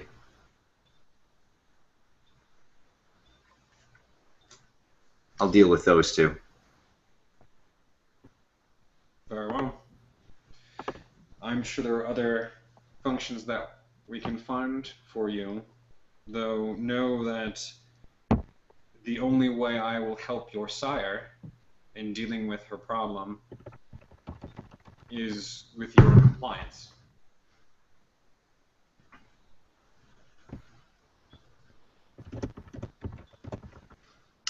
Rufus kind of grinds his teeth a little bit.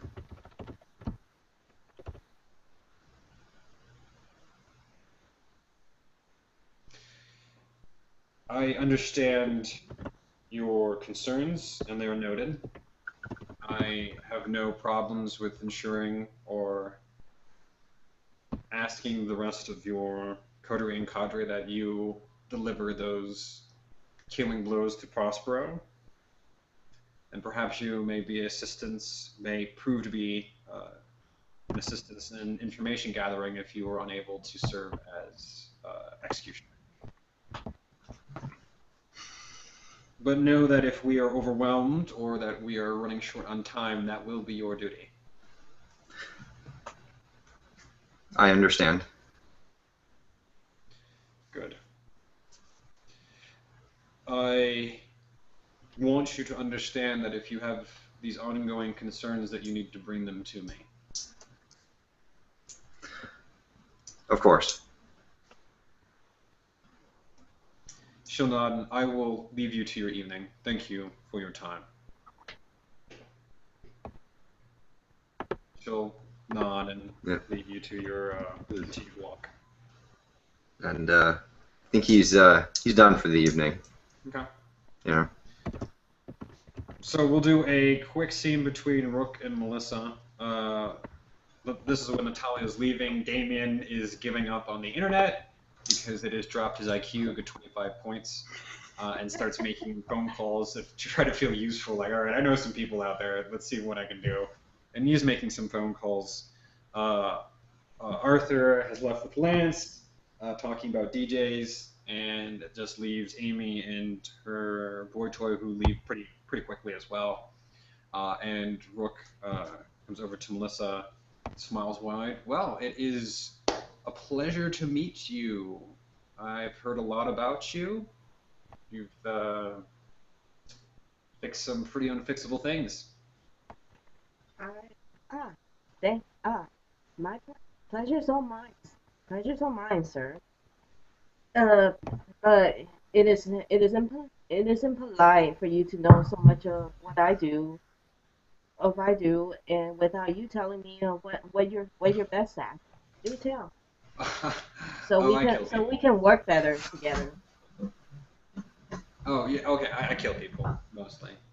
For the most part. Preferably Sabat.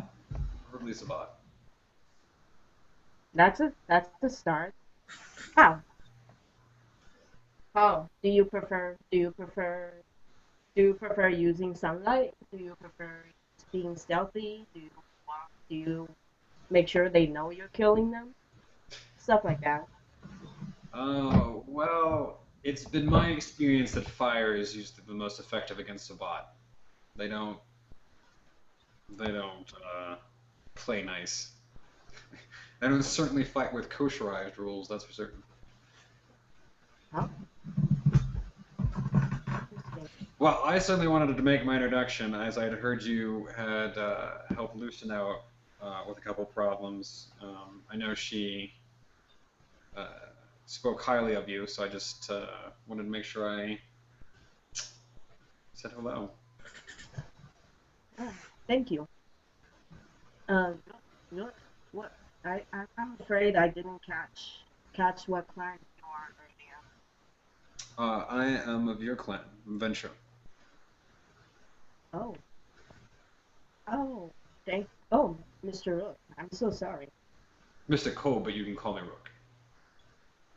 Okay. Well, I will leave you to it because you look like you're pretty busy. But if you... No, sir. No, sir. I would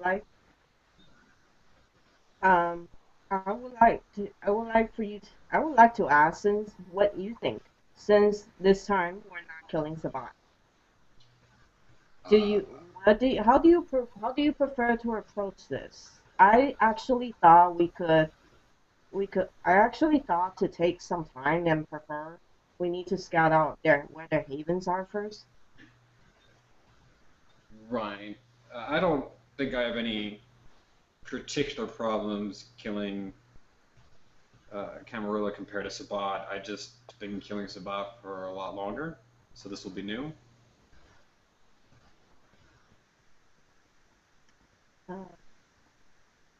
Now there will be more rules and security, wouldn't there? Well, I'm just hoping at this point it's gonna go smoothly. I've maybe killed off a few people within a span of a few hours, but nothing this complex, since New York at least. So, all right. Well, I've been to Boston before. Would you like me to show you around? See where maybe I can help you find something to eat? No, that would be okay. No, that would be okay. Huh. I would like to know if I would if at all possible, I would like to know what routes we have from Boston to Providence, thing, just in case things go bad or they escape.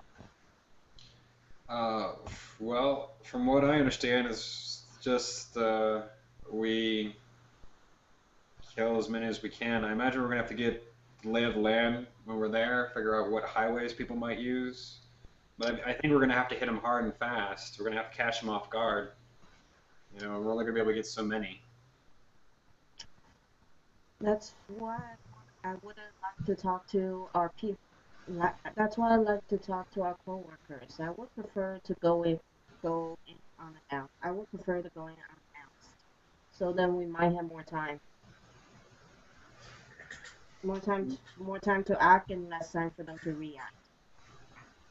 You know, I don't think we're gonna. I don't think Lucian has any plans of announcing her arrival or any of our arrivals. I think she was just suggesting some people infiltrate to get inside scoop.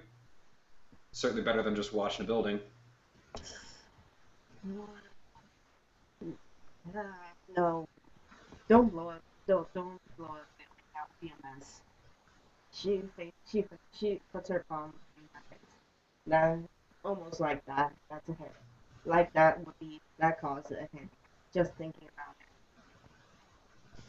Well, hopefully we won't have to blow up a building, but I certainly know some people if we need to get some explosives.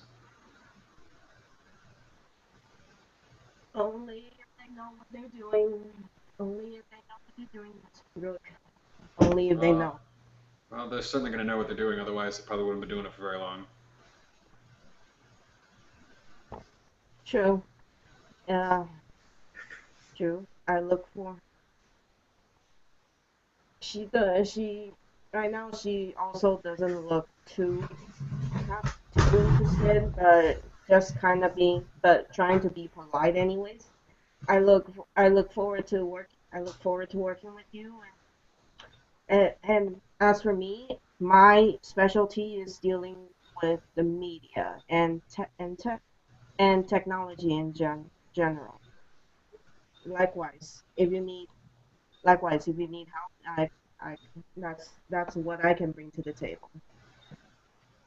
Well, thank you for that offer, uh, and I'm certain I will take you up on it all too soon. But as I mentioned, I'm a little peckish, and I'd like to move around the city to try to figure out where I can find something to eat. So if you would excuse me. I won't keep you served. I know how it's like. You have a good time. And then Melissa would prefer, if at all possible, try to if there's anyone else left. So,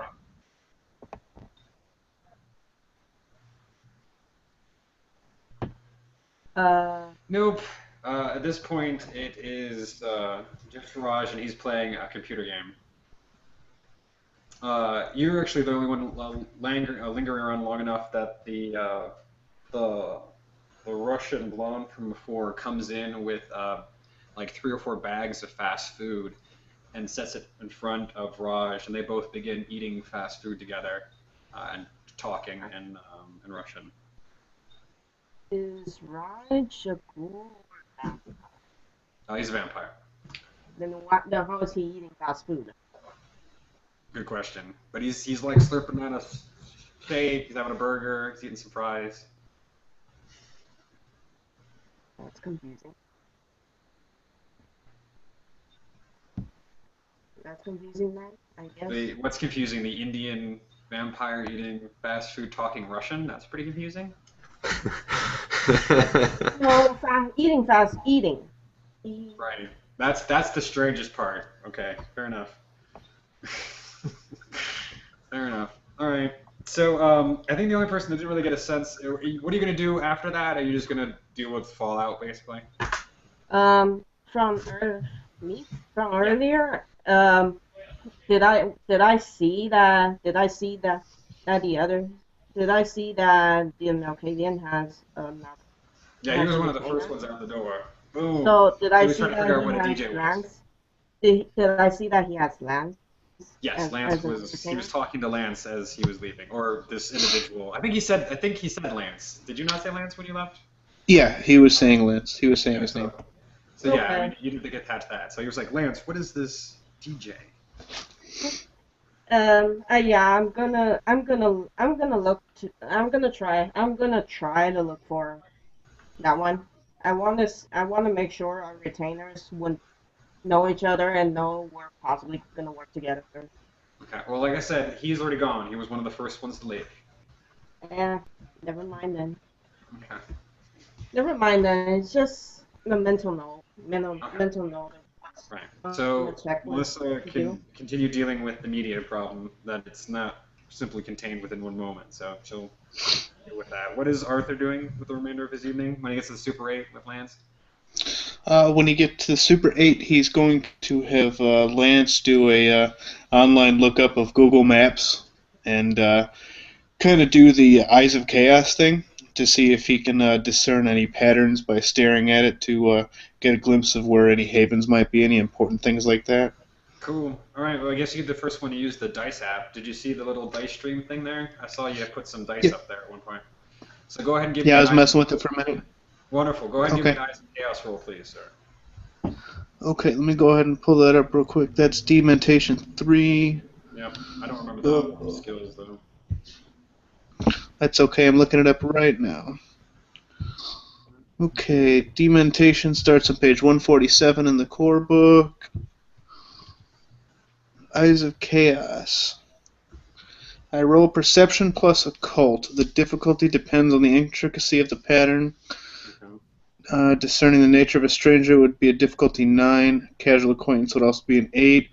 You can also read a message locked in a coded missive, difficulty 7, or even see the doings of an invisible hand in such events as a pattern of falling leaves. Almost anything, which difficulty 6, almost anything might contain some hidden insight, no matter how trivial or meaningless. All right. Go ahead and give me a roll. Okay. I have Perception 4 and Occult 4. Let's try. I can't see your video for some reason. My microphone works great, but my camera turns off after a certain amount of time. Let's see if I can reactivate it. Can you see me now? Sadly, no. Wait. No. No. Just No. your picture. There we go. Yay. Okay. I still don't I don't know what that is. If it's like a screensaver thing or what, I don't know. But okay.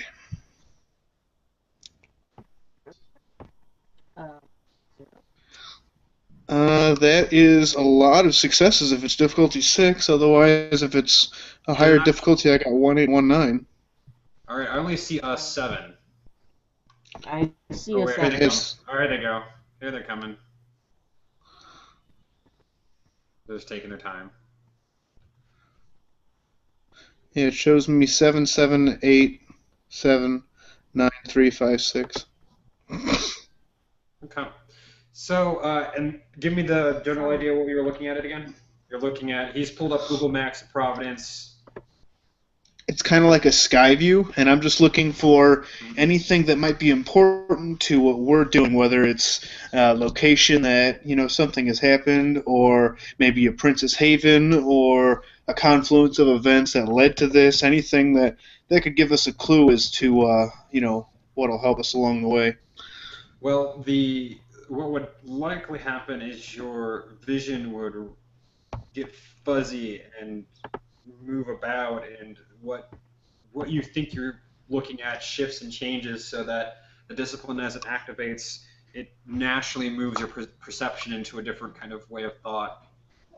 And what happens is the Google Maps, the skyline, there is a tower or building that looks rather reminiscent of the one you saw in the video, and it has this spiraling kind of pattern outlining it, so that it looks like it's kind of sparkling and shifting and shimmering.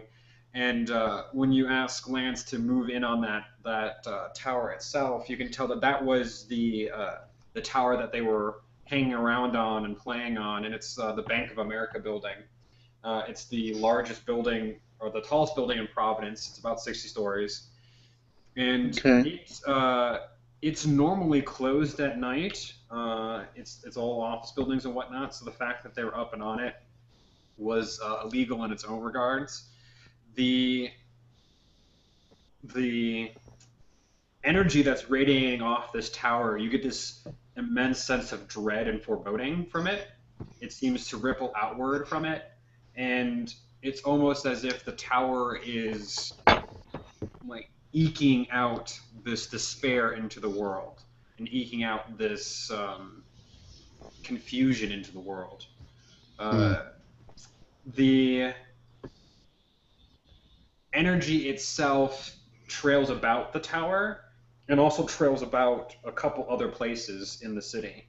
And you're pretty sure that there are galleries after a little bit of time and poking around. You're pretty. They might be Elysiums, is what you're guessing after a while. And so it seems like the energy is hopping to a bunch of different buildings, and you would be guess that that energy moves around somehow. So does that make a little bit of sense or no sense? Yes, I tell Lance to take note that the Bank of America seems to be a hellmouth from that Buffy show he likes. Oh, like a Hellmouth there? Yes. A nexus of dread energy. That's not good. All right, well, I'll take a note then, sir. Kind of starts writing stuff Indeed. down. Also, I need you to find the addresses for all of these places when I point out the Elysiums. Or what I think might have been the Elysiums. All right, sir. And he gets a list drawn up of all the buildings that were fuzzy, essentially. Excellent. Okay. One of these days, Lance, you will have to teach me how to use one of these computers. Of course, my liege. Whenever you would like to do so. Indeed. Do I have any out of character? Do I have the contact information of anybody else aside from the contact that works for Lucinda? I'm sorry, what was that last part? Do I have the contact information of anybody besides the contact that Lucinda contacted me through, like her ghoul or assistant or whatever? Oh, yeah. I mean, we could assume that if you tapped Raj before you left or something like that, he would have given you the dossier of info that would allow you to contact anyone. That's not too hard. Okay, I will have Lance send out a mass text from my cell phone that says Bank of America is a hellmouth. Okay. So as everyone's going about their business, Natalia's walking back with Goblin underneath the series. You get a text from Arthur saying that the Bank of America building in Providence, Rhode Island is apparently a hellmouth.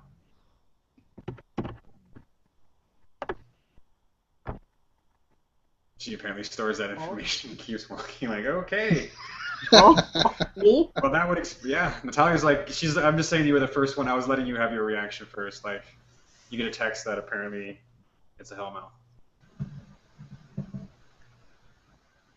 I gotta make sure if he did not accidentally answer. I'm just wondering if he saw Buffy the Vampire Slayer or something. Oh, and it's one of those mass text messages that when you reply, it replies to everybody. Because I have no idea how to use a cell phone. So he basically spam message everyone. Everyone in the dossier, yes.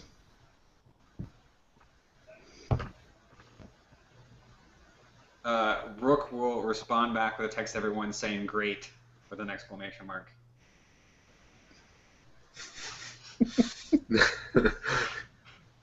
Yeah. All right, so everyone goes about their business. Does Arthur want to do anything else with his evening after mass texting everybody? I'm sure they got his mass text because everyone's in their contacts. No, I will take Lance, and if there are any late night movies playing, we will go and we will see something from the 50s. Okay, that's easy enough. As that was my favorite time in Hollywood.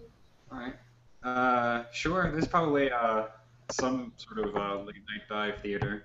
He'll look it up on the webs and try to teach you how to use the laptop while you're trying to learn, look up a theater. That goes okay-ish. But you guys find a place and head on out. What would be a good 50s movies? You see Singing in the Rain. Wait, not 50s. Excellent. I will attempt to use the computer by speaking to it the same way I'm able to my cell phone, which clearly does not work.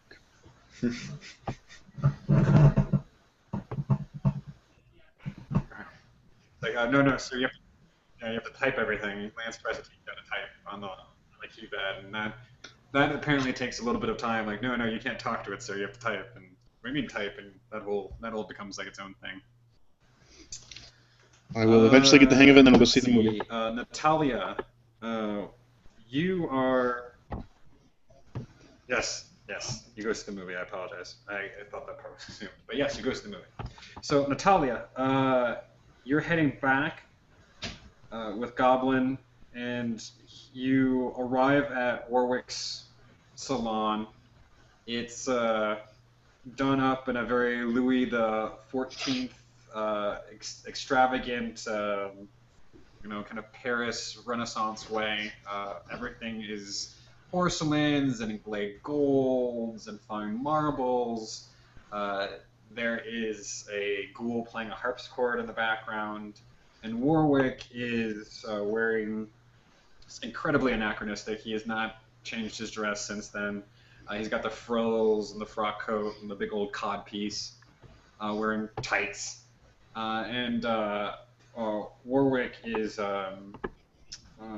his appearance is subdued for a Nosferatu. He doesn't wear a mask. It's very sharp, noble features, very small, tight ears, and buck teeth. I guess like canned buck teeth. He has a tendency of floating when he walks and moving around.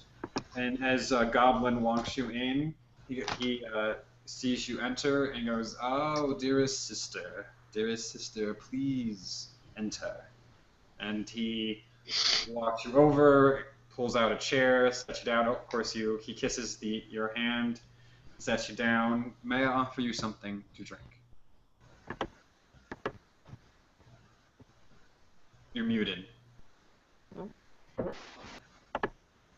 I've really just come from. No, not for now. Thank you, though. Hey, you do me a favor, JJ. Can you clear your dice roll? I want to see something.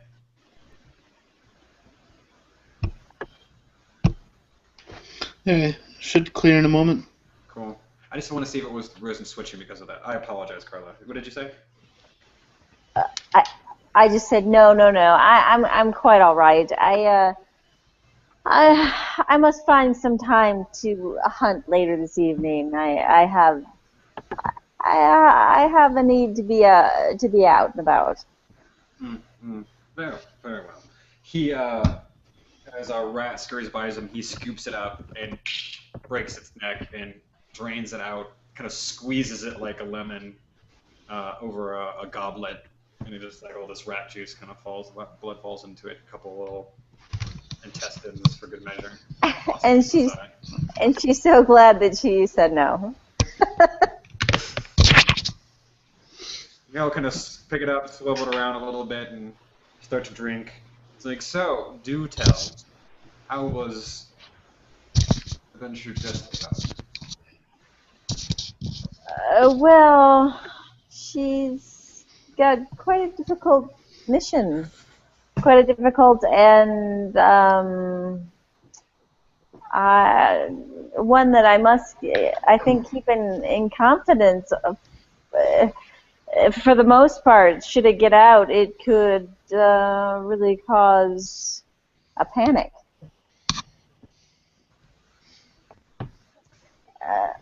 Do you know much about Rhode Island? Providence. Yes, it is a haven for your favorite clan. He kind of smiles when he says that. Oh, I see. There's a few of us there then, huh? Only a few.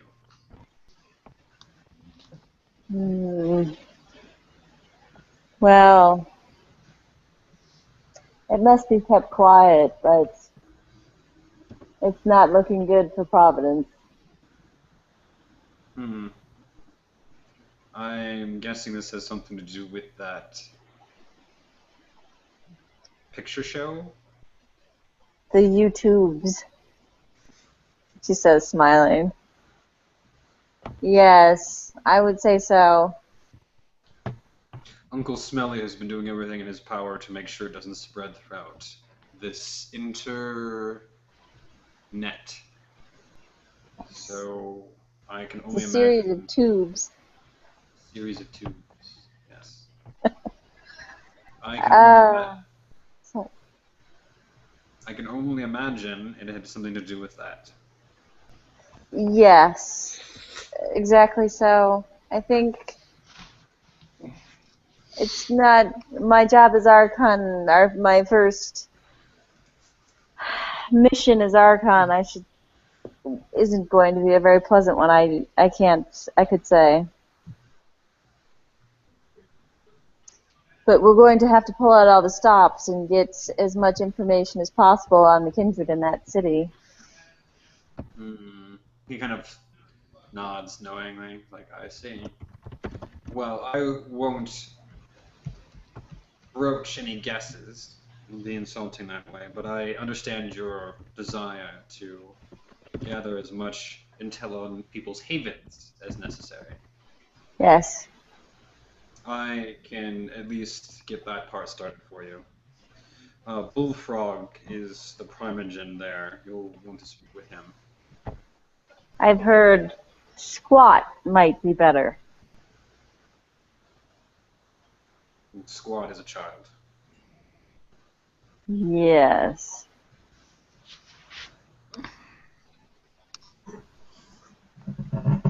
A nice child, but a child. Yes, perhaps easier to deal with in this particular case. Possibly, but he might not have any influence. I would defer to you once you're there. I just know that he was just a young one when I first met him. Oh, well. Yes, we're going to need as much information as possible. Well, I will certainly get in contact with them, make sure you know how to speak with them, and make sure they begin doing as such, and understanding how quiet this needs to remain. Thank you. Your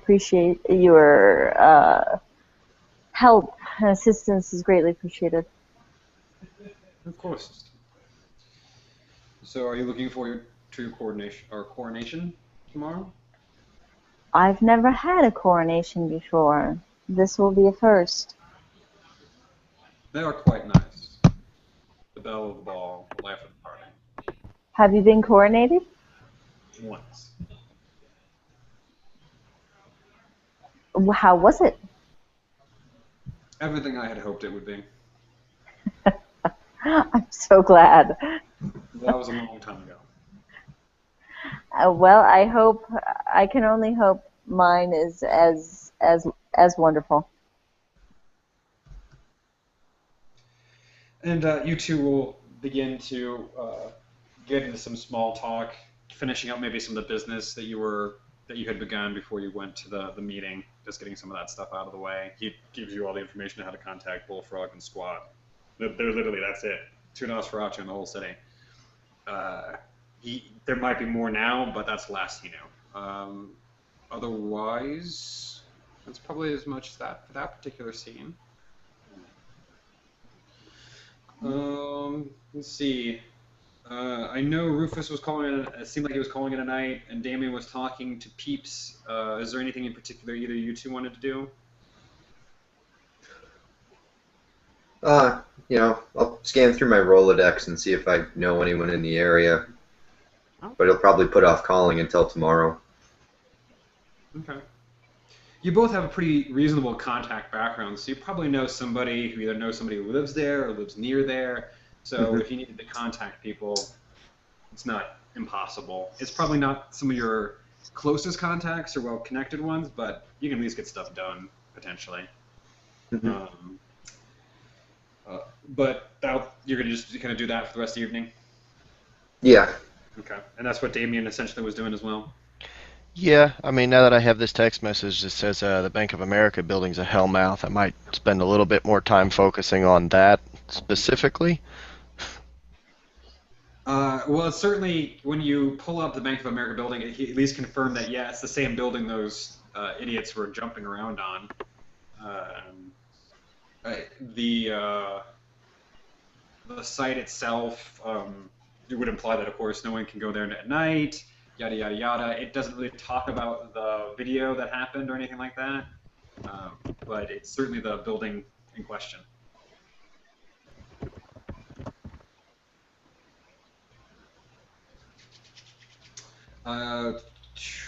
Your Damon, your sire, Francesco, I got that right? Francesco? Yes.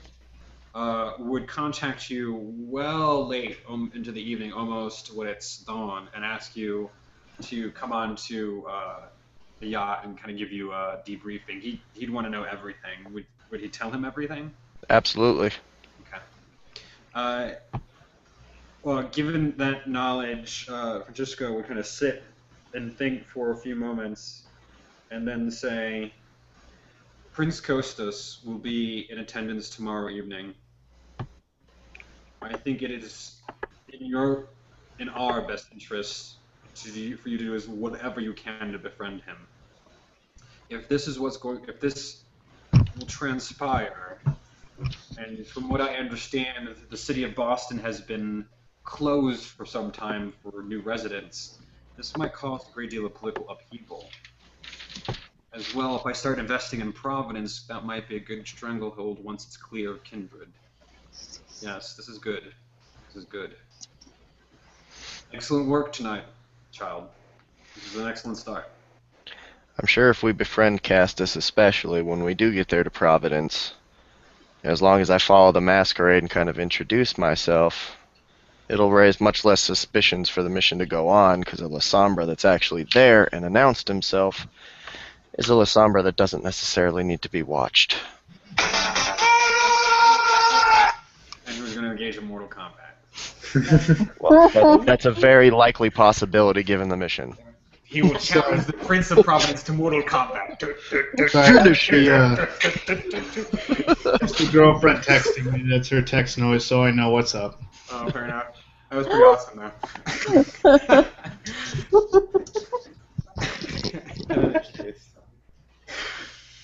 So, that seems like, given that it's almost 10, which means it's almost like 12 for East Coast.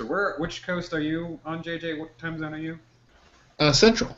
Central. Oh, okay. So it's not terrible for you. It's getting a little late, but not great. The coordination will probably take a great deal of time, so I don't think we should do that tonight. But we do have enough time that if anyone wants to do any particular scenes for that night or the next night, we probably have time for that real quick. Does anyone want to talk to anyone or call anyone that later that evening or early in the next evening before everything happens? Pardon my cat knocking my camera all over the place. Sound good. Anything in particular? I know Melissa seemed like she wanted to talk to Arthur. Is that still the case? Since there's time to call, there's actually Arthur and the Lasombra and the tribute. That's interesting. Okay. All right.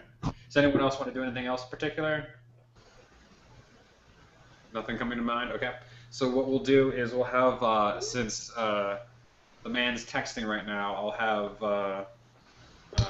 Melissa talk to Damien. So the next evening, early in the next evening, Damien's phone will ring, and it seems to be from Melissa. Okay. Hello. Pleasure to make your acquaintance. It's really an honor to see someone as rare and esteemed as your line. Some might differ with you on that one. My sire chose you. That's all I need. And it's appreciated that you're at least in my corner to begin with. Quit eating the car keys, you idiot. I'm sorry. I'll never do it again. Sorry, guys. I'll mute my microphone when I'm yelling at the cat. It's okay. Melissa just called it chew out the summer. Stop taking my keys, motherfucker. Can't help it. It's part of the bloodline. I mean, that's why all the other houses don't like us so much. We just eat everybody's car keys. Sorry. So you were saying, Damien. Yeah, that I appreciated her kind of being in my corner, because I've obviously met a lot of hostility in the Camarilla so far. I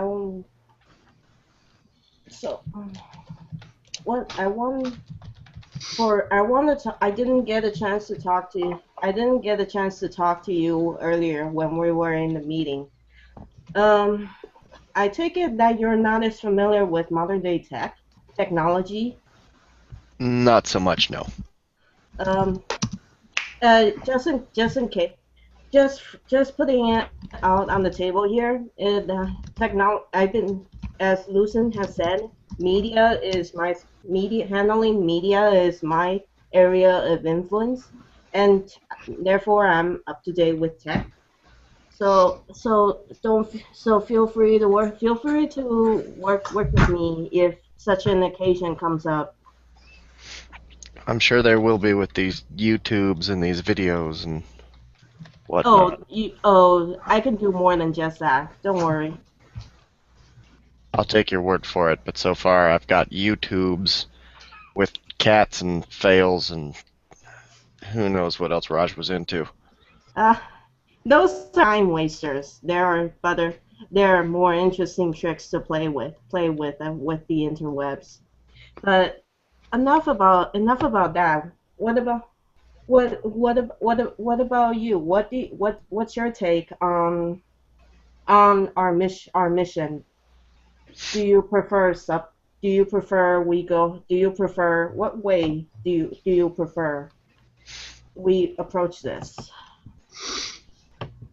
I believe a direct approach was probably the best. I mean, we're going to have to hit them fast and hard to take out all of the different kindred in the city. You know, kind of a blitzkrieg, if you'll pardon the phrase. But we need to hit hard and take them out and make sure that they don't get to spread word of our entrance into their city.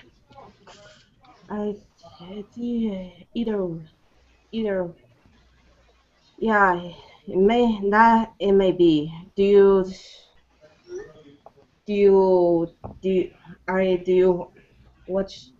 I just want to get a feel of what's everyone's specialty, so then we can coordinate better.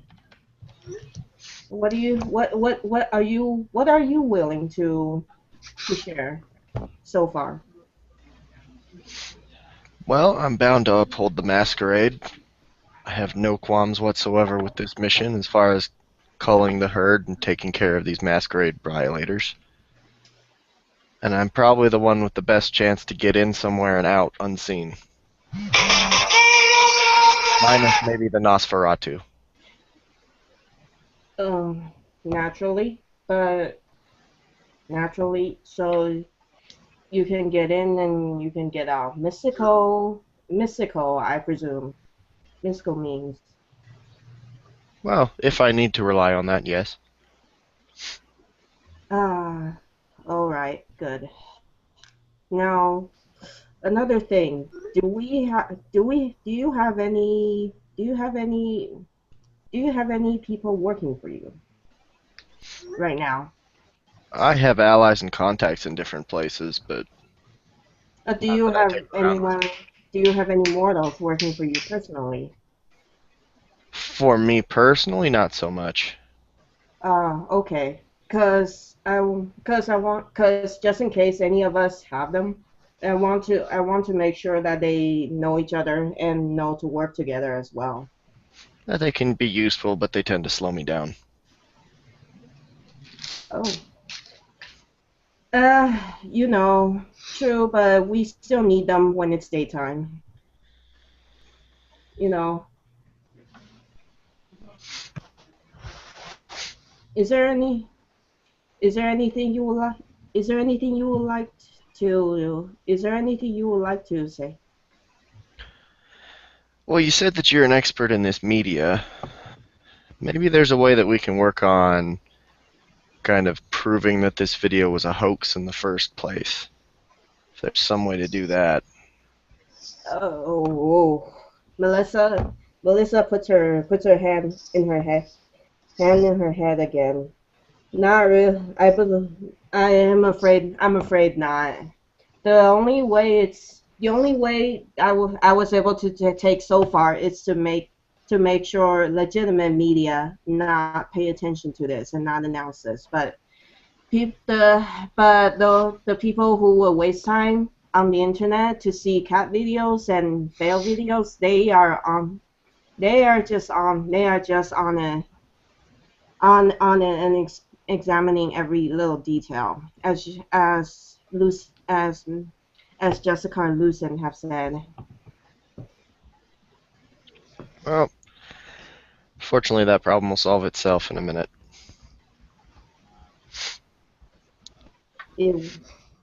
At least once we get there. Do you have get there? How would? That's another thing. That's another thing. Do we have a base of operations that we can agree on? Like No, to me or to the storyteller?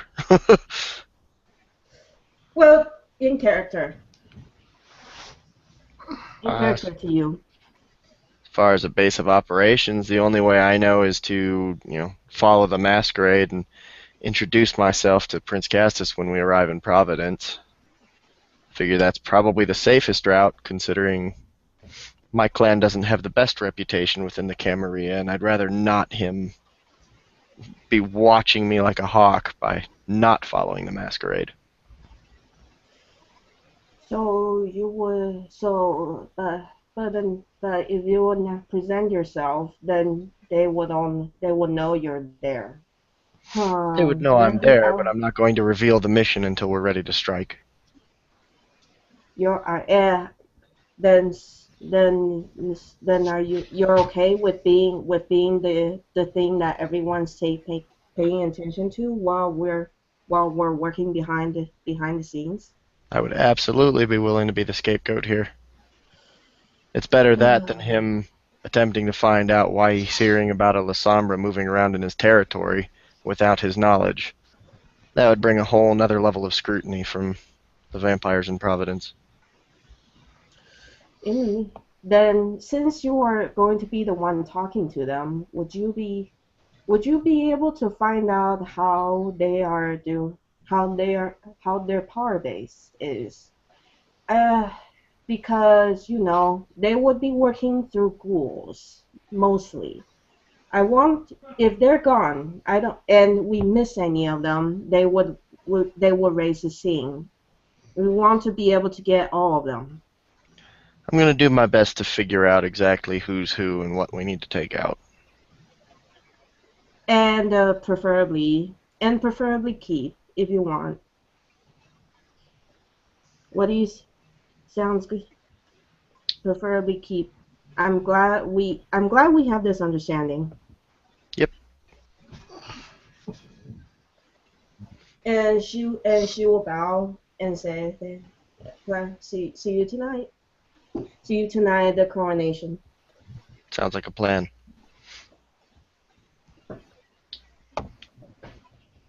And Okay. So that particular. Does anyone? So you two hang up. Does anyone else want to do anything in particular as far as the scene after that? They aren't calling or talking. No. No, Arthur's good. Okay. Well said. Okay, I would like, if it's possible, I would like to talk to the Malkavian. Okay. Since we'll be wrapping up. That'll be the last scene. I'll allow people to do any kind of downtime stuff when I send out the email, but we'll just have this be our last scene before we quit for the day.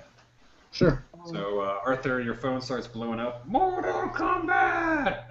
As Melissa rings. After like the fourth ring, just before a voicemail picks up, I will pick it up. It's clearly on speakerphone. Yes. Oh, am I talking to Arthur of Clan Arcadia? You were talking to the once and future king. Yes. Oh, Your Highness. Indeed. Your How may I Highness. help you? I believe you sent to us a message that the Bank of America tower is Hellmouth. Yes. I would like to hear. I would like to understand more of that. Well, it sparkled. Then there was Dread. Dread that I followed to, and then I list every single address that Lance made a list of. It's a pretty extensive list. One thing Providence has is a lot of Elysiums, apparently. And I'm droning on in a very professorial lecture sort of tone as I'm doing this. Oh my. He's spouting Wikipedia like facts about all these places already. He's like a repository about it. Yep. Oh, hey. Oh, excuse me, my liege. It would probably be better to hand this to your servant and probably do process of elimination on what locations there are. That's too much, and I don't think all of us with our mortal servitors can cover all those areas in such a short time. The Bank of America is clearly the nexus point. Yes.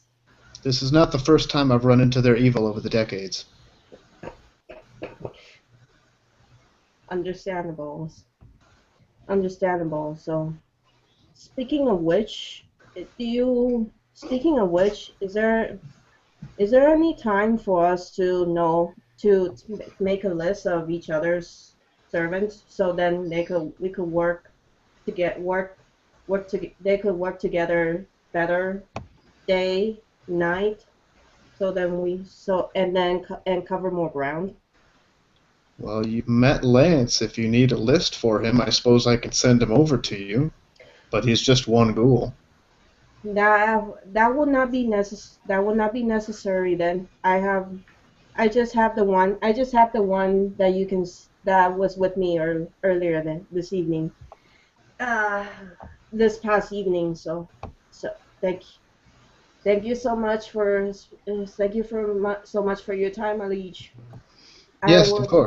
We will see. I hope to see you this next evening at the coronation. I wouldn't miss it for the world, fair lady. And then I hang up. Lance, how does one hang this up? It's like Lance, like, of course, my liege, just over here. That's basically what she hears as she hangs up. All right, that was nice. Does anyone, just to check, no ideas, we're good, we're solid, we'll call it a daily? Right on.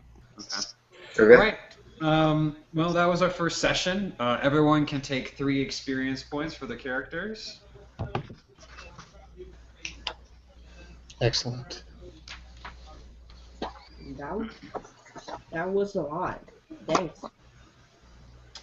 Does anyone have any mechanic-y things? Otherwise, we are probably looking at. Now, we have something going on the 28th. So we won't be able to play that evening. Is that right, Carla? We've got stuff going on the 28th. No, I think it's the 20th. Oh, it's next weekend. Oh, I got this mixed up. So what does everyone look like for the 28th? Is that something everyone can do? I'm fine with the 28th. Yeah, I'm down. I'm good.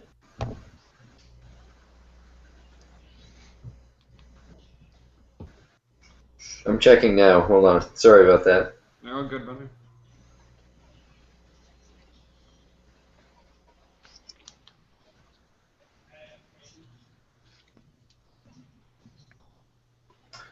Looks like that weekend's clear for me as well. Okay. So we'll do the same bat time, same bat channel. 2 weeks from today, 28th, 7 to 10 Mountain Standard Time ish. With that one, we should get through the coronation and likely on to Providence. So the initial part of the campaign will be focusing on the clearing of Providence. You'll be there for a little bit of time as characters. So when I send out the email, if you have any questions about what downtime stuff might look like, if you're interested, or any kind of pacing as far as how things will go forward, we can talk about that then. Otherwise, in that email, you'll at least have a few hours in Boston before the coronation if you want to do something with your character. Otherwise, we'll just kind of start around that time. Everyone gearing up to head out to the festival, or the gala, as it were. Any other questions then? I think we're good, right? I'm good. Good. Okay. Well, I just want to say thanks for everyone for playing. I was impressed with everyone's role playing tonight. I was happy that everyone seemed to enjoy their characters and try to get in character. I'm very hopeful for the way the game was going to look, as it seems like everyone's interested in playing out their personas and kind of getting into the grittiness of having this much power. So, good stuff, everybody. I'm looking forward to seeing everybody in another 2 weeks. If you have any concerns, questions, or whatnot, scheduling changes, just let me know. Otherwise, y'all have a good evening. You too. You too. Bye, everybody. Bye. Good night. Bye-bye.